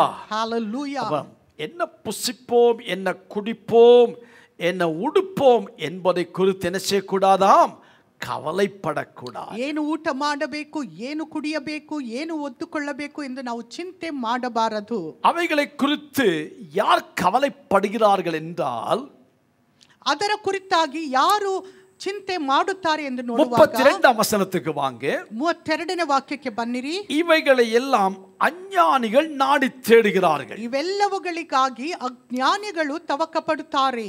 ஆம், உலகத்துக்குரியவளை குறித்து கவலைப்படுதல் என்பதும், ಈ ಲೋಕದಲ್ಲಿರುವ ಕುರಿತಾಗಿ ಚಿಂತೆ ಮಾಡುವುದು, அவைகளை அன்றாடம் நாடி தேடுவதும் தேவனை அறியாத அஞ்ஞானிகள் ஆகும். ಅದರ ಕುರಿತಾಗಿ ತವಕ ಪಡುವುದು ದೇವರ ಕುರಿತಾಗಿ ತಿಳಿಯದೇ ಇರುವ ಜ್ಞಾನಿಗಳಾಗಿರುತ್ತಾರೆ. காரணம், அவர்கள் தேவனை சார்ந்து கொள்ளாமல், ಯಾಕಂದರೆ ಅವರು ದೇವರನ್ನು ಆಶ್ರಯಿಸದೆ தங்கள் சுய பலத்தை சார்ந்து கொள்ளுகின்றனர். ಅವರು ತಮ್ಮ ಸ್ವಂತ ಬಲದಲ್ಲಿ ಆಶ್ರಯಿಸುತ್ತಾರೆ. ஆதலால் அவர்கள் எதிர்பார்க்கிற வண்ணம் காரியம் நடக்காவிடில் அவர்கள் கவலையில் மூழ்கி இருப்பர். ಆದುದರಿಂದ ಅವರು ಎದುರು ನೋಡುವಂತೆ ನಡೆಯದೇ ಇದ್ದರೆ ಅವರು ಚಿಂತೆಯಲ್ಲಿ ಮುಳುಗಿ ಹೋಗುತ್ತಾರೆ. ஆட்களை பார்த்தா நல்லா தான் ட்ரெஸ் பண்ணி இருப்பாங்க.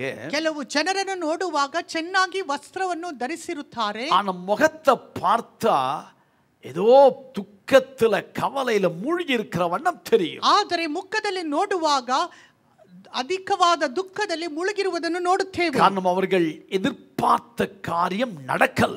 ಯಾಕಂದರೆ ಅವರು ಎದುರು ನೋಡಿದ ಕಾರ್ಯವು ನಡೆಯಲಿಲ್ಲ. எதிர்பார்த்த பணம் வந்து சேரல. ಅವರು ಎದುರು ನೋಡಿದ ಹಣವು ಬಂದು ಸೇರಲಿಲ್ಲ. ஆனா ஒரு கர்த்தருடைய பிள்ளை அப்படி அல்ல. ಆದರೆ ಒಂದು ದೇವರ ಮಗುವು ಆ ರೀತಿಯಾಗಿ ಅಲ್ಲ. அவனது வாழ்க்கையில் எதிர்பார்த்தது நடக்காவிடினும் ಅವರ ಜೀವಿತದಲ್ಲಿ ಎದುರು ನೋಡಿದ್ದು ನಡೆಯದೇ ಇದ್ದರೂ தனக்குள் ஒரு தைரியம் இருக்கு. ತನ್ನಲ್ಲಿ ಒಂದು ಧೈರ್ಯವಿರುತ್ತದೆ. கர்த்தர் பார்த்துக் கொள்ளுவார். ದೇವರು ನೋಡಿಕೊಳ್ಳುತ್ತಾನೆ. இந்த மாலைக்கு என்னை கேட்கிற கர்த்தருடைய பிள்ளைகளே, ಈ ಸಂಜೆ ವೇಳೆಯಲ್ಲಿ ನನ್ನನ್ನು ಕೇಳುತ್ತಾ ಇರುವ ಪ್ರಿಯ ದೇವಜನರೇ, அஞ்ஞானிகளைப் போல நீங்கள் கவலைப்படக்கூடாது. ಅಜ್ಞಾನಿಗಳಂತೆ ನೀವು ಚಿಂತೆ ಮಾಡಬಾರದು. என்னதான் மனசுக்குள்ள வேதனை இருந்தாலும், ಎಷ್ಟೇ ಮನಸ್ಸಿನಲ್ಲಿ ವೇದನೆಗಳು ಇದ್ದರೂ கர்த்தருக்குள் மகிழ்ச்சியாயிருப்பது நம்முடைய பலனாய் மாற வேண்டும். ಕರ್ತನಲ್ಲಿ ಸಂತೋಷಿಸುವುದೇ ನಮ್ಮ ಬಲವಾಗಿ ಮಾರ್ಪಡಬೇಕು. அஞ்ஞானிகளாயிருக்கிற உலகத்தார் ஒரு விசுவாசி முகத்தை பார்க்கும்போது அவனுக்குள் ஒரு வித்தியாசத்தை கண்டு கொள்ளக்கூடிய நிலையில் நாம் காணப்பட வேண்டும். ಅಜ್ಞಾನಿಗಳು ಅಥವಾ ಲೋಕದ ದೇವರಲ್ಲಿ ನಂಬಿಕೆ ಇಡದೇ ಇರುವವರಿಗಿಂತಲೂ ನಮ್ಮನ್ನು ನೋಡುವಾಗ ಒಂದು ವಿಶೇಷತೆಯನ್ನು ಅನ್ಯರು ಕಾಣಬೇಕು.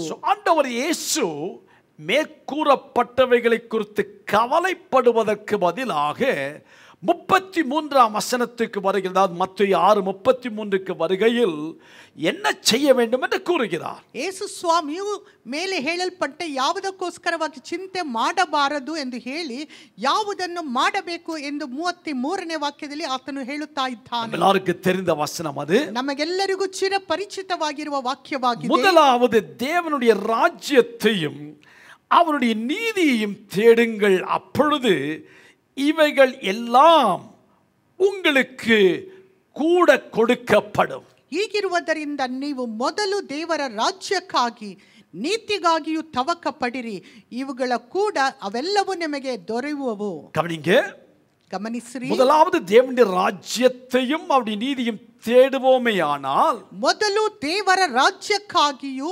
ನೀತಿಗಾಗಿಯೂ ನಾವು ಹುಡುಕುವುದಾದರೆ மேலே கூறப்பட்ட அனைத்தும், அதாவது நமது அன்றாட உணவு, நாம் உடுக்க வேண்டிய அனைத்தையும் கர்த்தர் நிச்சயம் தருவார். ನೋಡಿರಿ, ನಾವು ದೇವರ ರಾಜ್ಯದ ಕುರಿತಾಗಿ ಆತನ ನೀತಿ ಕುರಿತಾಗಿ ನಾವು ತವಕ ಪಡುವುದಾದರೆ, ಮೇಲೆ ಹೇಳಲ್ಪಟ್ಟ ನಾವು ಊಟ ಮಾಡುವುದರ ಕುರಿತಾಗಿ ಅಥವಾ ನಾವು ದೇಹ ರಕ್ಷಣೆಗೆ ಒದ್ದುಕೊಳ್ಳುವ ಕುರಿತಾಗಿ ದೇವರು ಪರಾಮರಿಸುವವನಾಗಿದ್ದಾನೆ. இந்த உணவு உடையெல்லாம் நம்முடைய அன்றாட தேவைகள், அவர் பேசிக் நீட்ஸ் என்று பார்க்கிறோம்.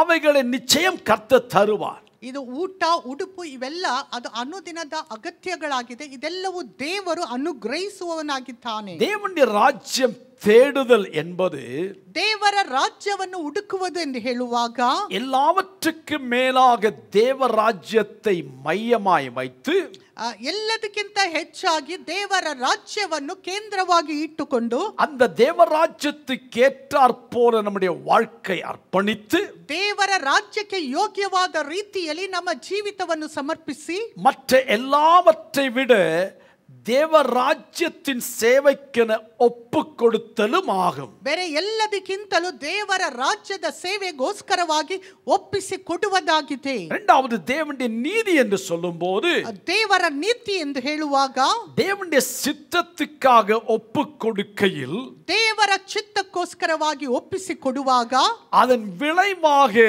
உருவேற்படும் நீதிதான் தேவனுடைய நீதி என்பது. ಅದರ ಫಲಿತಾಂಶವಾಗಿ ಹೊರಟು ಬರುವ ನೀತಿಯೇ ದೇವರ ನೀತಿಯಾಗಿದೆ. சோ உலக காரியத்தில், அதாவது உலகத்தாரை போல கவலைப்படுவதற்கு பதிலாக தேவ ராஜ்யத்தை நாம் மையமாய் கொண்டு அவரையே உண்மையாய் பின்பற்றுவோமேயானால் இவைகள் எல்லாம் கர்த்தர் நிச்சயம் தருவார். ಲೌಕಿಕರಂತೆ ಲೋಕದ ಕಾರ್ಯಗಳಿಗೋಸ್ಕರವಾಗಿ ಚಿಂತೆ ಮಾಡದೆ ದೇವರ ರಾಜ್ಯವನ್ನು ಕೇಂದ್ರವಾಗಿ ಇಟ್ಟುಕೊಳ್ಳುವುದಾದರೆ ಇದೆಲ್ಲವನ್ನು ಆತನು ಅನುಗ್ರಹಿಸುವವನಾಗಿದ್ದಾನೆ. தொடர்ந்து 6ஆம் அதிகாரத்தின் கடைசி 34 வசனத்துக்கு வருகையில் ತಿರುಗಿ 6ನೇ ಅಧ್ಯಾಯದ ಕಡೆಯ ವಾಕ್ಯ 34ನೇ ವಾಕ್ಯಕ್ಕೆ ಬರುವಾಗ, ஆகையால் நாளைக்காக கவலைப்படாதிருங்கள், ಆದುದರಿಂದ ನಾಳಿನ ವಿಷಯವಾಗಿ ಚಿಂತೆ ಮಾಡಬೇಡಿ. நாளைய தினம் தன்னுடையவைகளுக்காய் கவலைப்படும். ನಾಳಿನ ದಿನವು ತನ್ನದನ್ನು ತಾನೇ ಚಿಂತಿಸಿಕೊಳ್ಳುವುದು. அந்தந்த நாளுக்கு அதின் பாடு போதும். ಆ ಹೊತ್ತಿನ ಕಾಟ ಆ ಹೊತ್ತಿಗೆ ಸಾಕು. கவனிங்க, நாளைய தினத்தை குறித்து கவலைப்படுவதனால் நாளைய தினமோ அல்லது இன்றைய தினமோ நமக்கு உதவுவது கிடையாது. ನಾಳೆಯ ದಿನದ ಕುರಿತಾಗಿ ಚಿಂತೆ ಮಾಡುವುದರ ನಿಮಿತ್ತವಾಗಿ ನಾಳೆಯ ಕುರಿತೋ ಅಥವಾ ಇಂದಿನ ಕುರಿತೋ ನಮಗೆ ಯಾವ ಪ್ರಯೋಜನವೂ ಇಲ್ಲ. அப்படி கவலைப்படுவதனால் ஏதாவது விளைவு உண்டு என்றால், ಯಾವುದಾದರೂ ಪ್ರಯೋಜನ ಇರುವುದಾದರೆ, இன்றைய நாளை நமக்கு பிரயோஜனமில்லாமல் ஆக்குவதோடு கூட ಅದು ಇಂದಿನ ದಿನವನ್ನು ಅಪ್ರಯೋಜನವಾಗಿ ವ್ಯರ್ಥವಾಗಿ ಮಾಡುವುದು ಮಾತ್ರವಲ್ಲ, அதன் விளைவு நாளைய தினம் இன்னும் நம்மை அதிக பிரயோಜನமில்லாமல் ஆக்கிவிடும். ಅದು ಮಾತ್ರವಲ್ಲ, ನಾಳೆಯ ದಿನವು ಇನ್ನೂ ಅಪ್ರಯೋಜನವಾಗಿ ಅಥವಾ ವ್ಯರ್ಥವಾಗಿ ಮಾಡಿಬಿಡುತ್ತದೆ. அப்படி என்றால் ஒவ்வொரு நாளும் கர்த்தரை நாம் சார்ந்து கொண்டிருப்போமேயானால், ಅಂದರೆ ನಾವು ಪ್ರತಿ ದಿನ ದೇವರನ್ನು ಆಶ್ರಯಿಸಿಕೊಂಡಿರುವಾಗ ஒவ்வொரு நாளையும் கர்த்தர் ஆசீர்வாதமாய் மாற்றி தருவார். ದೇವರು ಪ್ರತಿಯೊಂದು ದಿನವನ್ನು ಆಶೀರ್ವಾದವಾಗಿ ಮಾರ್ಪಡಿಸುತ್ತಾನೆ. கவனிங்க, நான் ஆரம்பத்தில் சொன்ன வண்ணமாக நாளைய தினத்துக்காய் திட்டமிடுதல் அல்லது சேமித்து வைத்தல் புத்திபூர்வமானது. ನೋಡಿರಿ, ನಾವು ಪ್ರಾರಂಭವಾಗಿ ಹೇಳಿದಂತೆ ನಾಳೆಯ ಕುರಿತಾಗಿ ಯೋಜನೆಗಳನ್ನು ಹಾಕುವುದು, ಶೇಖರಿಸುವುದು ಅದು ಬುದ್ಧಿವಂತಿಕೆ ಆಗಿದೆ. ஆனால் நாளைய தினத்துக்காய் கவலைப்படுதல் என்பது பாவமும், மேலும் அது நிமித்தம் இன்றைக்குள்ள சந்தோஷத்தையும் அது அபகரித்துவிடும்.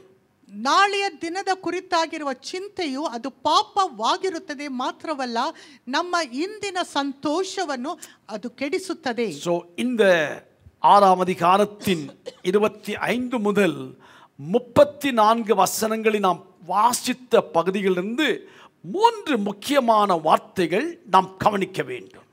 ಈ ಓದಿದ ಭಾಗದಿಂದ 3 ಮುಖ್ಯವಾದ ವಿಷಯಗಳನ್ನು ನಾವು ಗಮನಿಸಬೇಕು. முதலாவது 30ஆம் வசனத்தின் அடிப்படையில் விசுவாசம், அதாவது நமது அன்றாட தேவைக்காய் கர்த்தரை நம்புதல். ಅಂದರೆ 30ನೇ ವಾಕ್ಯದಲ್ಲಿ ನೋಡುವಾಗ ನಂಬಿಕೆ, ಅಂದರೆ ನಮ್ಮ ಪ್ರತಿಯೊಂದು ಅನುದಿನದ ಅಗತ್ಯಕ್ಕೋಸ್ಕರವಾಗಿ ದೇವರ ಮೇಲೆ ನಂಬಿಕೆ ಇಡುವುದು. இரண்டாவதாக 32ஆம் வசனத்தின் அடிப்படையில் பரமபிதா, அதாவது தமது பிள்ளைகளுக்காக அவர் கரிசனை கொள்ளுகிறார் என்னும் அறிவு. ಮಾತ್ರವಲ್ಲದೆ 32ನೇ ವಾಕ್ಯವನ್ನು ನೋಡುವಾಗ ಪರಲೋಕದಲ್ಲಿರುವ ನಮ್ಮ ತಂದೆಯಾದ ದೇವರು ನಮ್ಮ ಅಗತ್ಯಗಳನ್ನು ತಿಳಿದವನಾಗಿದ್ದಾನೆ. மூன்றாவதாக முதலாவது என்ற வார்த்தை 33ஆம் வசனத்தின் அடிப்படையில், ಮಾತ್ರವಲ್ಲದೆ 33ನೇ ವಾಕ್ಯದ ಆಧಾರದಲ್ಲಿ ಪ್ರಥಮವಾಗಿ ಅಥವಾ ಮೊದಲು ಇರುವ நமது ಕಾರ್ಯವೇನೆಂದರೆ, வாழ்க்கையின் எல்லா காரியத்திலும் ஆண்டவரை முதலாவது ஸ்தானத்தில் வைப்பதின் மூலம் அவரது நாமம் நம் மூலமாய் மகிமைப்படும். ನಮ್ಮ ಜೀವಿತದ ಪ್ರಥಮ ಸ್ಥಾನದಲ್ಲಿ, ಅಂದರೆ ಎಲ್ಲಾ ಅನುದಿನದ ಕಾರ್ಯಗಳಲ್ಲಿಯೂ ನಮ್ಮ ದೇವರನ್ನು ಮುಖ್ಯವಾಗಿ ಪ್ರಥಮವಾಗಿ ಇಡುವುದು ಅದು ದೇವರನ್ನು ಮಹಿಮೆ ಪಡಿಸುತ್ತದೆ. நாம் நமது பரம பிதாவின் மேல் விசுவாசம் வைத்து ನಾವು ನಮ್ಮ ಪರಲೋಕದ ತಂದೆಯ ಮೇಲೆ ನಂಬಿಕೆ ಇಟ್ಟು அவரை எல்லாவற்றிற்கும் முதலாவதாக வைப்போமேயானால் ಎಲ್ಲದಕ್ಕೂ ಆತನನ್ನೇ ಪ್ರಥಮವಾಗಿ ನಾವು ಇಡುವುದಾದರೆ அவர் நமது தேவைகளை சந்திப்பார். ಆತನು ನಮ್ಮ ಅಗತ್ಯಗಳನ್ನು புரிந்து ಪೂರೈಸುವವನಾಗಿದ್ದಾನೆ. கொண்டீர்களா? ಅರ್ಥ ಮಾಡಿಕೊಂಡಿದ್ದೀರಾ? இத்தனை வசனத்தின் உள்ளடக்கம் என்னவென்றால், ಇಷ್ಟು ವಾಕ್ಯಗಳ ಪೂರ್ಣವಾಗಿರುವ ವಿಷಯವೇನೆಂದರೆ, நாம் நமது பரம பிதாவின் மேல் விசுவாசம் வைத்து அவரை எல்லாவற்றுக்கும் முதலாவதாக வைப்போமேயானால் அவன் நமது தேவைகளை சந்திப்பார். ನಾವು ನಮ್ಮ ತಂದೆಯಾದ ದೇವರಲ್ಲಿ ನಂಬಿಕೆ ಇಟ್ಟುಕೊಂಡು ಎಲ್ಲಾ ವಿಷಯದಲ್ಲಿಯೂ ಆತನನ್ನೇ ಪ್ರಥಮ ಸ್ಥಾನದಲ್ಲಿ ಇಡುವುದಾದರೆ ಆತನು ನಮ್ಮ ಎಲ್ಲಾ ಅಗತ್ಯಗಳನ್ನು ಪೂರೈಸುವವನಾಗಿರುತ್ತಾನೆ. ஹல்லேலூயா. ಹಲ್ಲೆಲೂಯಾ. இன்று மாலை இந்த செய்தி கேட்கிற கர்த்தருடைய பிள்ளைகளே, ಈ ಸಂಜೆ ಈ ದೇವರ ವಾಕ್ಯವನ್ನು ಕೇಳುತ್ತಾ ಇರುವ ದೇವ ಜನರೇ, உங்கள் வாழ்க்கையின் எல்லா துறையிலும் கவலைப்படுவதற்கு பதிலாக அவருடைய வசனத்தை விசுவாசித்து வாக்குத்தத்தங்களை பற்றிக் கொள்வீர்களே ஆகில் கவலைப்பட தேவை வராது. ನೀವು ನಿಮ್ಮ ಜೀವಿತದಲ್ಲಿ ಚಿಂತೆ ಮಾಡದೆ ದೇವರು ಕೊಟ್ಟಿರುವ ವಾಗ್ದಾನವನ್ನು ನೀವು ಕೈಕೊಳ್ಳುವುದಾದರೆ, ಅದರಲ್ಲಿ ನಂಬಿಕೆ ಇಟ್ಟು ನೀವು ಆಶ್ರಯಿಸುವುದಾದರೆ ನೀವು ಚಿಂತೆ ಮಾಡುವ ಅಗತ್ಯವು ಬರುವುದಿಲ್ಲ. இன்னொரு காரியம் கூட கவனிங்க, கவலைப்படுவதனால் உண்டாகும் தீமைகள். ಮಾತ್ರವಲ್ಲದೆ ಚಿಂತೆ ಮಾಡುವುದರ ನಿಮಿತ್ತವಾಗಿ ಇರುವ ಪರಿಣಾಮಗಳು.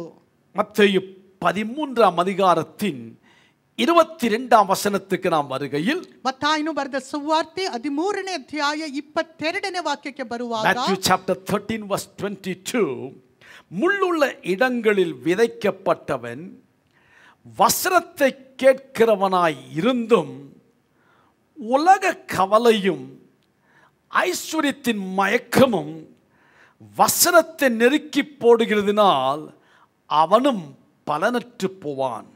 ಒಬ್ಬನು ವಾಕ್ಯವನ್ನು ಕೇಳಿದಾಗ್ಯೂ ಪ್ರಪಂಚದ ಚಿಂತೆಯು ಐಶ್ವರ್ಯದಿಂದ ಉಂಟಾಗುವ ಮೋಸವು ಆ ವಾಕ್ಯವನ್ನು ಅಡಗಿಸಿ ಬಿಡುವುದರಿಂದ ಫಲವನ್ನು ಕೊಡದೆ ಇರುತ್ತಾನೆ.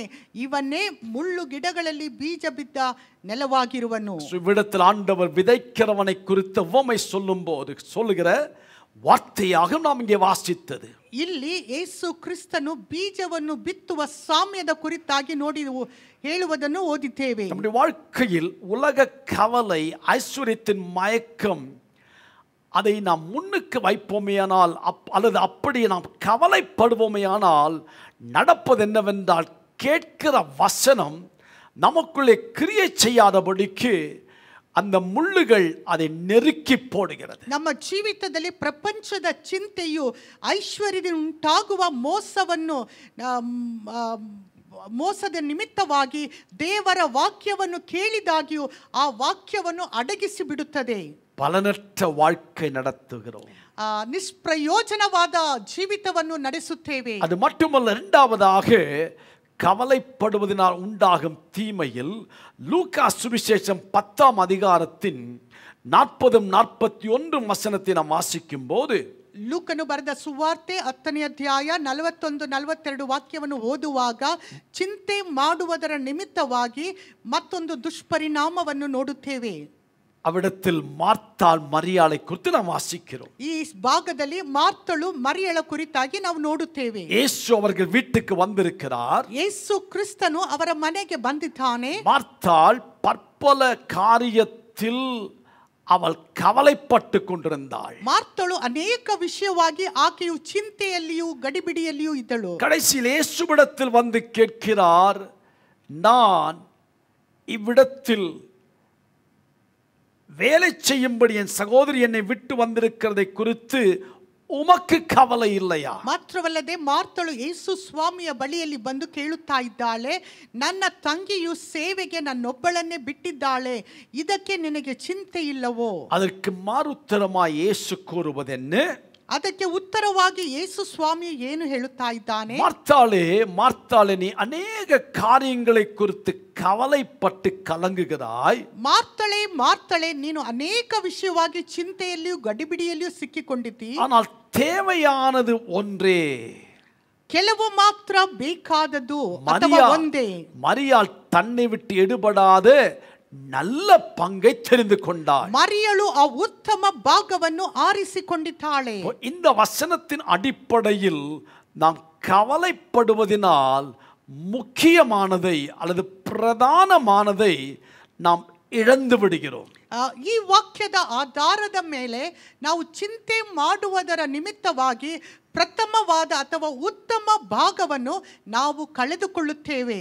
மூன்றாவதாக, ಮೂರನೇದಾಗಿ லூக்கா 21:34க்கு வரும்போது, ಲೂಕಾ 21:34ನೇ ವಾಕ್ಯಕ್ಕೆ ಬರುವಾಗ, லூக்கா சுவிசேஷம் 21:34க்கு வரும்போது, உங்கள் இருதயங்கள் பெரும் தீண்டியினாலும் வெறியினாலும் லௌகிக கவலைகளினாலும் பாரம் அடையாதபடிக்கும் நீங்கள் நினையாத நேரத்தில் அந்த நாள் உங்கள் மேல் வராதபடிக்கும் ಎಚ್ಚರಿಕೆಯಾಗಿರುங்கள். 34ನೇ ವಾಕ್ಯದಲ್ಲಿ ನಿಮ್ಮ ವಿಷಯದಲ್ಲಿ ಜಾಗರೂಕರಾಗಿರಿ. ಅತಿ ಭೋಜನದ ಮದಡಿನಿಂದಲೂ ಅಮಲಿಂದಲೂ ಪ್ರಪಂಚದ ಚಿಂತೆಗಳಿಂದಲೂ ನಿಮ್ಮ ಹೃದಯಗಳು ಭಾರವಾಗಿರಲಾಗಿ ಆ ದಿವಸವು ನಿಮ್ಮ ಮೇಲೆ ಉರುಳಿನಂತೆ ಪಕ್ಕನೆ ಬಂದಿತು. கவனிங்க, ஆண்டவர் தம்முடைய வருகை குறித்து அங்கே சொல்லுகையில் இந்த வார்த்தை கூறுகிறார். ಕರ್ತನಾಗಿರುವ ಯೇಸು ಕ್ರಿಸ್ತನು ತನ್ನ ಬರೋಣದ ಕುರಿತಾಗಿ ಹೇಳುವಾಗ ಈ ಮಾತನ್ನು ಹೇಳುತ್ತಾ ಇದ್ದಾನೆ. அந்த வார்த்தையின் சாராம்சம் என்னவென்றால், ಈ ವಾಕ್ಯದ ಸಾರಾಂಶ ಏನೆಂದರೆ, கவலையானது கர்த்தருடைய வருகை குறித்து ಅಜಾಗ್ರತೆಯಾಗಿರಕ ವಾಯ್ಪುಂಡು. ಚಿಂತೆಯ ನಿಮಿತ್ತವಾಗಿ ಕರ್ತನಾಗಿರುವ ಯೇಸು ಕ್ರಿಸ್ತನ ಬರೋಣದ ಕುರಿತಾಗಿ ನಾವು ಅಸಡ್ಡೆಯಾಗಿ ಇರಲಿಕ್ಕೆ ಕಾರಣಗಳು ಕಾಣಲ್ಪಡುತ್ತವೆ. புரிந்துகொண்டீர்களா பிரியமானவர்களே? ಗಮನಿಸಿದ್ದೀರಾ ಪ್ರಿಯವಾದವರೇ? கவலைப்படுவதனால் வரும் தீமைகள், ಚಿಂತೆ ಮಾಡುವುದರ ನಿಮಿತ್ತವಾಗಿ ಬರುವ ದುಷ್ಪರಿಣಾಮಗಳು, ஒன்று நம்முடைய வாழ்க்கையில் விதைக்கப்படுகிற வசனம் அது பலனற்று போகச் செய்கிறது. ಒಂದು ಏನೆಂದರೆ ನಮ್ಮ ಹೃದಯದಲ್ಲಿ ಬಿತ್ತಲ್ಪಡುವ ದೇವರ ವಾಕ್ಯವು ಅದು ಫಲವಿಲ್ಲದೆ ಹೋಗುತ್ತದೆ. இரண்டாவதாக நல்ல பங்கை இழந்துவிட வாய்ப்புண்டு. ಮಾತ್ರವಲ್ಲದೆ ಉತ್ತಮವಾದ ಭಾಗವನ್ನು ಕಳೆದುಕೊಳ್ಳಲಿಕ್ಕೆ ಆಸ್ಪದವಾಗುತ್ತದೆ. அது மட்டுமல்ல, இந்த உலக கவலை நம்மை ஆண்டுடைய வருகை குறித்து ಅಜಾಗ್ರತೆಯಾಗಿ ಅಸಡ್ಡೆಯಾಗಿರಕ செய்கிறது. ಮಾತ್ರವಲ್ಲದೆ ಮೂರನೇದಾಗಿ ಲೋಕದ ಚಿಂತೆಯು ನಮ್ಮನ್ನು ಕ್ರಿಸ್ತನ ಬರೋಣಕ್ಕೋಸ್ಕರವಾಗಿ ಸಿದ್ಧವಾಗದೇ ಇರುವಂತೆ, ಅಸಡ್ಡೆಯಾಗಿ ಇರುವಂತೆ ಮಾಡುತ್ತದೆ. கவலைப்பட சற்று இடம் கொடுக்காதீர்கள். ಆದುದರಿಂದ ಚಿಂತೆ ಮಾಡುವ ಅವಕಾಶ ಕೊಡಬೇಡಿ. கவலைப்படுவதனால் யாரும் நன்மை அனுபவித்தது கிடையாது. ಚಿಂತೆ ಮಾಡುವುದರ ನಿಮಿತ್ತವಾಗಿ ಯಾರು ಒಳ್ಳೆಯದನ್ನು ಅನುಭವಿಸಲಿಲ್ಲ. அடுத்ததாக ஒரு விசுவாசி எப்படி கவலையை மேற்கொள்ளலாம்?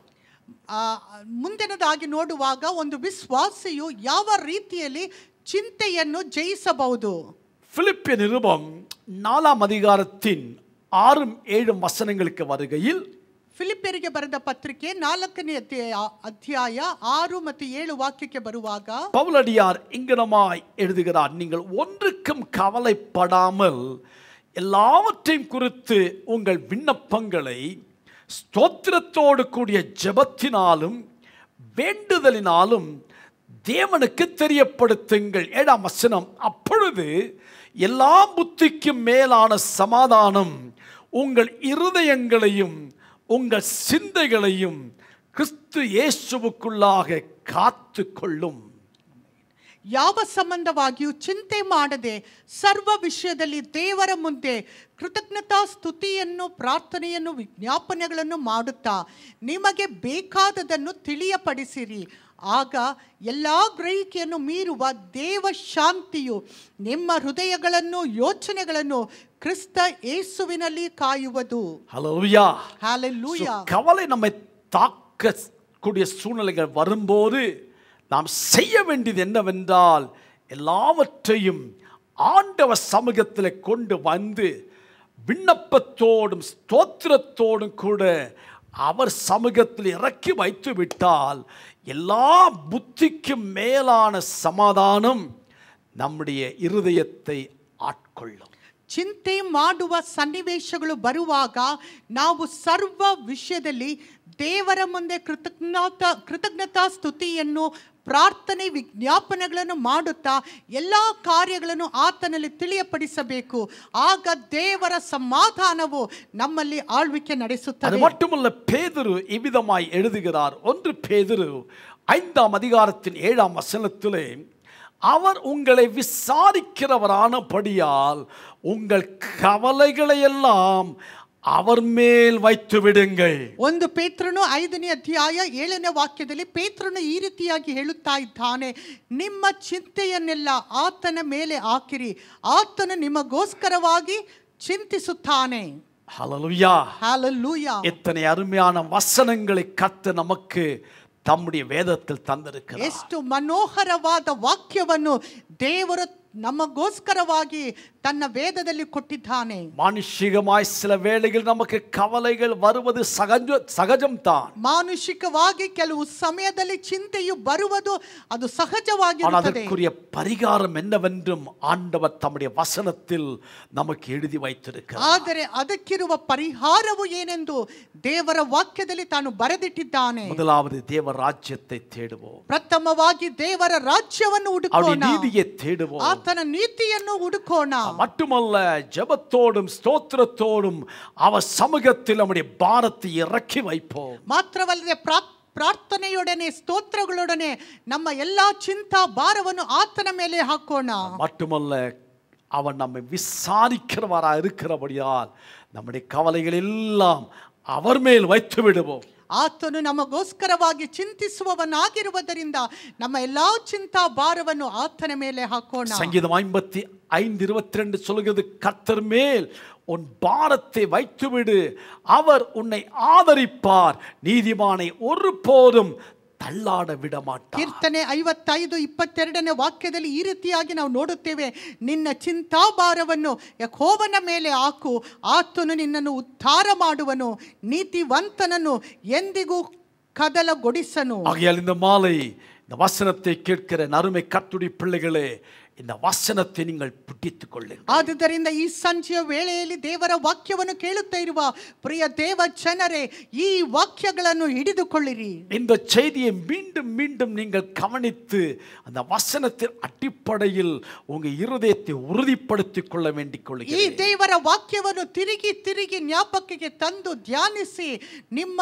ನಂಬಿಕೆಯನ್ನು ಸ್ಥಿರಪಡಿಸಿಕೊಳ್ಳಿರಿ ಎಂದು ಕೇಳಿಕೊಳ್ಳುತ್ತೇನೆ. என்னதான் பிரச்சனைகள் வந்தாலும் கவலைக்கு இடம் கொடுக்காதபடிக்கு ஆண்டவர் பார்த்து கொள்ளுவார், கர்த்தர் பார்த்து கொள்ளுவார் என்ற உறுதியான நம்பிக்கையின் வார்த்தைகள் நீங்கள் பேச வேண்டும். ಎಷ್ಟೇ ಸಮಸ್ಯೆಗಳು ಬಂದರೂ ಚಿಂತೆಗೆ ಅವಕಾಶ ಮಾಡಿಕೊಳ್ಳದೆ ಕರ್ತನು ಎಲ್ಲವನ್ನು ನೋಡಿಕೊಳ್ಳುತ್ತಾನೆ ಎಂದು ನಂಬಿಕೆಯಿಂದ ಸ್ಥಿರವಾಗಿ ಇದ್ದುಕೊಳ್ಳಬೇಕು. அப்படிப்பட்ட நிச்சயம் நமக்குள் இருக்கும்போது நாம் கவலையில் முழுக மாட்டோம். ಅಂತ ನಿಶ್ಚಯವು ನಂಬಿಕೆಯು ನಮ್ಮಲ್ಲಿ ಇರುವಾಗ ನಾವು ಚಿಂತೆಯಲ್ಲಿ ಮುಳುಗುವುದಿಲ್ಲ. இந்த வார்த்தைகளால் கர்த்தர் உங்களை ஆசீர்வதிப்பாராக. ದೇವರು ತಾನೇ ಈ ವಾಕ್ಯಗಳಿಂದ ನಿಮ್ಮನ್ನು ಆಶೀರ್ವದಿಸಲಿ. ஜெபித்து முடிப்பதற்கு முன்பாக ಪ್ರಾರ್ಥನೆ ಮಾಡಿ ಮುಗಿಸುವುದಕ್ಕಿಂತ ಮುಂಚಿತವಾಗಿ ஏஜி வர்ஷிப் ஹவுஸ் குடும்பத்தாரின் கவனத்துக்கு ಎಜಿ ವರ್ಷಿಪ್ ಹೌಸ್ ಕುಟುಂಬದ ಗಮನಕ್ಕೋಸ್ಕರವಾಗಿ கடந்த ஞாயிற்றுக்கிழமை என் செய்தியின் மத்தியில் சொன்ன வண்ணமாக ಕಳೆದ ಭಾನುವಾರ ನನ್ನ ಸಂದೇಶದ ಮಧ್ಯದಲ್ಲಿ ಹೇಳಿದಂತೆಯೇ ஜூன் 8ஆம் தேதி அன்று பல துறையில் ஊரடங்கு அல்லது லாக்டவுன் நீக்கப்படுவதாக அரசாங்கம் விடுவித்துள்ளனர். ಜೂನ್ 8ನೇ ತಾರೀಕು ಈ ಲಾಕ್ಡೌನ್ ಅನ್ನು ಹಲವು ರೀತಿಯಲ್ಲಿ ಅದು ನಿವಾರಿಸಲ್ಪಡುತ್ತದೆ ಎಂದು ಹೇಳಿದ್ದೆನು. அப்படி ஆலயங்களும் திறக்கப்படலாம் என்றும் கூறியுள்ளனர். ಅದರಂತೆಯೇ ದೇವರ ಆಲಯವು ತೆರೆಯಲ್ಪಡಬಹುದು ಎಂದು ಹೇಳಿದ್ದೆನು. நீங்கள் அனைவரும் ஆலயத்துக்கு வந்து ஆராதனையில் பங்கெடுக்க வாஞ்சையோடு கூட இருப்பதை குறித்தும் நீங்கள் பலரும் என்னிடத்தில் சொன்னீர்கள். ನೀವು ಆಲಯದಲ್ಲಿ ಬಂದು ದೇವರನ್ನು ಆರಾಧಿಸಲಿಕ್ಕೆ ತವಕದಿಂದ ಕಾಯುತ್ತಾ ಇದ್ದೀರಿ ಎಂದು ಅನೇಕರು ನನ್ನೊಡನೆ ಹೇಳಿದ್ದೀರಾ. ஆனால் நம்முடைய ஆலயத்தில் எப்பொழுது ஆராதனை ஆரம்பிக்கும் என்று இன்னும் ತೀರ್ಮಾನಿಕವಿಲ್ಲ. ಆದರೆ ನಮ್ಮ ಆಲಯದಲ್ಲಿ ಯಾವಾಗ ಆರಾಧನೆಯು ಆರಂಭಿಸಲ್ಪಡುತ್ತದೆ ಎಂದು ಇನ್ನು ತೀರ್ಮಾನ ಮಾಡಲಿಲ್ಲ. இதை குறித்து சபையின் தலைவத்துவமாக நாங்கள் பற்பல பாதுகாப்பு முறைகளை கணக்கில் எடுத்த பிறகு மட்டுமே ஆலயத்தில் ஆராதனை ஆரம்பிப்போம். ಸಭೆಯ ನಾಯಕತ್ವದೊಂದಿಗೆ ಕೆಲವು ಕಾರ್ಯಗಳನ್ನು ಮಾತನಾಡಿ ಚರ್ಚಿಸಿ ಅದರ ನಿಮಿತ್ತವಾಗಿ ಕೆಲವು ತೀರ್ಮಾನಗಳನ್ನು ಕೈಕೊಂಡು ಯಾವ ರೀತಿಯಲ್ಲಿ ಯಾವ ಸಮಯದಲ್ಲಿ ನಾವು ಆಲಯದಲ್ಲಿ ಆರಾಧನೆಯನ್ನು ಆರಂಭಿಸಬೇಕು ಎಂದು ತೀರ್ಮಾನಿಸಲಿದ್ದೇವೆ. அதனால் உங்களுக்கு நாங்கள் தெரியப்படுத்தும் வரையில் நீங்கள் பொறுமையோடு காத்திருக்க அன்போடு வேண்டிக் கொள்கிறேன். ಆದುದರಿಂದ ನಾವು ನಿಮಗೆ ಹೇಳುವವರೆಗೂ ತಾಳ್ಮೆಯಿಂದ ಕಾದಿರಬೇಕೆಂದು ಕೇಳಿಕೊಳ್ಳುತ್ತೇವೆ. எல்லா துறையிலும் நமக்கு பாதுகாப்பு முறைகள் எடுப்பது மிக மிக முக்கியமானது. ಎಲ್ಲಾ ರೀತಿಯಲ್ಲಿ ನಾವು ಕಾಪಾಡಿಕೊಳ್ಳುವುದು ಅದು ಪ್ರಥಮವಾಗಿ ಅಗತ್ಯವಾಗಿದೆ. ஸோ ஆலயம் திறக்கப்படும் வரையில் நீங்கள் ஆன்லைன் சர்வீஸ்ல பங்கெடுக்க உங்களை உற்சாகப்படுத்து. ಆಲಯವು ಆರಾಧನೆಗೋಸ್ಕರವಾಗಿ ತೆರೆಯಲ್ಪಡುವವರೆಗೂ ನಮ್ಮ ನೇರ ಪ್ರಸಾರದ ಆರಾಧನೆಯಲ್ಲಿ ಭಾಗಿಗಳಾಗಿರಬೇಕೆಂದು ಕೇಳಿಕೊಳ್ಳುತ್ತೇವೆ. ஏற்ற நேரம் வரும்போது கர்த்தர் எல்லாவற்றையும் நேர்த்தியாய் செய்பவர் என்று வேதத்திலே வாசிக்கிற வண்ணம் நாமும் கூட ஏஜி வர்ஷிப் ஹவுஸ் குடும்பத்தாரும் கூட ஏற்ற நேரம் வரும்போது சகலவற்றையும் நேர்த்தியாய் செய்ய விரும்புகிறோம். கர்த்தர் உங்களை ஆசீர்வதிப்பாராக. ಸರಿಯಾದ ಸಮಯದಲ್ಲಿ ದೇವರು ಎಲ್ಲವನ್ನು ಚೆನ್ನಾಗಿ ಮಾಡುವನಾಗಿದ್ದಾನೆ ಎಂದು ನಾವು ದೇವರ ವಾಕ್ಯದಲ್ಲಿ ಓದುವಂತೆಯೇ ನಾವು ಎಜಿ ವರ್ಷಿಪ್ ಹೌಸ್ ನಲ್ಲಿಯೂ ಎಲ್ಲಾ ಕಾರ್ಯಗಳನ್ನು ಚೆನ್ನಾಗಿ ಮಾಡುವವರೆಗೂ ನಾವು ಕಾದಿರೋಣ.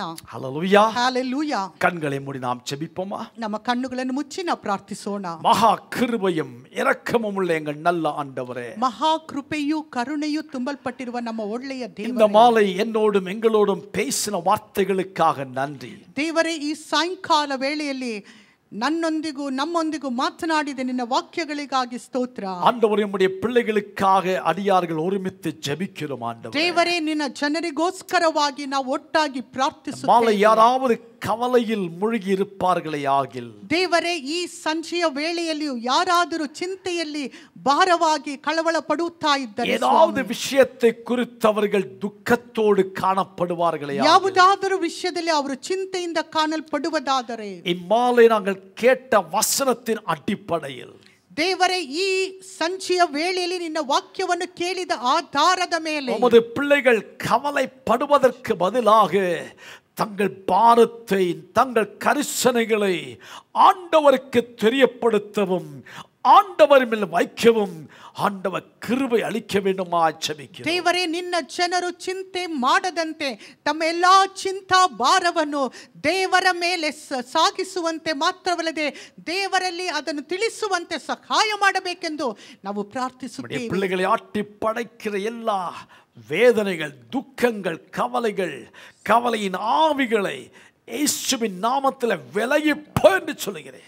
ದೇವರೇ, ನಿನ್ನ ಜನರನ್ನು ಆಳ್ವಿಕೆ ನಡೆಸುವ ಎಲ್ಲ ಚಿಂತೆಯನ್ನು, ಭಾರವನ್ನು, ಕಳವಳವನ್ನು, ಎಲ್ಲಾ ವಿಧವಾದ ಕುಂದಿಸುವ ಆತ್ಮವನ್ನು ಯೇಸುವಿನ ನಾಮದಲ್ಲಿ ನಾವು ಗದರಿಸುತ್ತೇವೆ. நீர் எங்களோடு கூட இருக்கிற வரையில் நாளை என்பதை நாங்கள் தைரியமாய் சந்திக்க முடியும். ದೇವರೇ, ನೀವು ನಮ್ಮೊಂದಿಗೆ ಇರುವ ತನಕ ನಾಳೆಯನ್ನು ನಾವು ಧೈರ್ಯವಾಗಿ ನಾವು ಸಂಧಿಸಬಹುದು. ஒவ்வொரு குடும்பத்தையும், ஒவ்வொரு தனிப்பட்ட பிள்ளைகளையும் ஆண்டவர் இயேசுவின் நாமத்தில் அடியார்கள் ஆசீர்வதிக்கிறோம் ஆண்டவரே. ದೇವರೇ, ಪ್ರತಿಯೊಬ್ಬ ವ್ಯಕ್ತಿಗಳನ್ನು, ಪ್ರತಿಯೊಂದು ಕುಟುಂಬವನ್ನು ಯೇಸು ಕ್ರಿಸ್ತನ ನಾಮದಲ್ಲಿ ನಾವು ಆಶೀರ್ವದಿಸುತ್ತೇವೆ. இன்றைக்கு நம்முடைய பிள்ளைகள் எதிர்பார்க்கிற விடுதலை, அற்புதம், சுகம் இயேசுவின் நாமத்தில் உண்டாகட்டும் என்று சொல்கிறேன். ದೇವರೇ, ನಿನ್ನ ಜನರು ಎದುರು ನೋಡುವ ಬಿಡುಗಡೆ, ಆಶೀರ್ವಾದವು ಕರ್ತನೆ ಈ ದಿನದಲ್ಲಿ ಅವರು ಹೊಂದಿಕೊಳ್ಳಲಿ ಎಂದು ಪ್ರಾರ್ಥಿಸುತ್ತೇನೆ. உம்முடைய பலத்தால் உமது ஜனங்களை இடைகட்டுவீராக. ದೇವರೇ, ನಿನ್ನ ಬಲದಿಂದ ನಿನ್ನ ಜನರನ್ನು ತುಂಬಿಸಬೇಕೆಂದು ಬೇಡುತ್ತೇವೆ. ஆசீர்வதிக்கிறேன் ஐயா. ಆಶೀರ್ವದಿಸುತ್ತೇನೆ ದೇವರೇ. இயேசு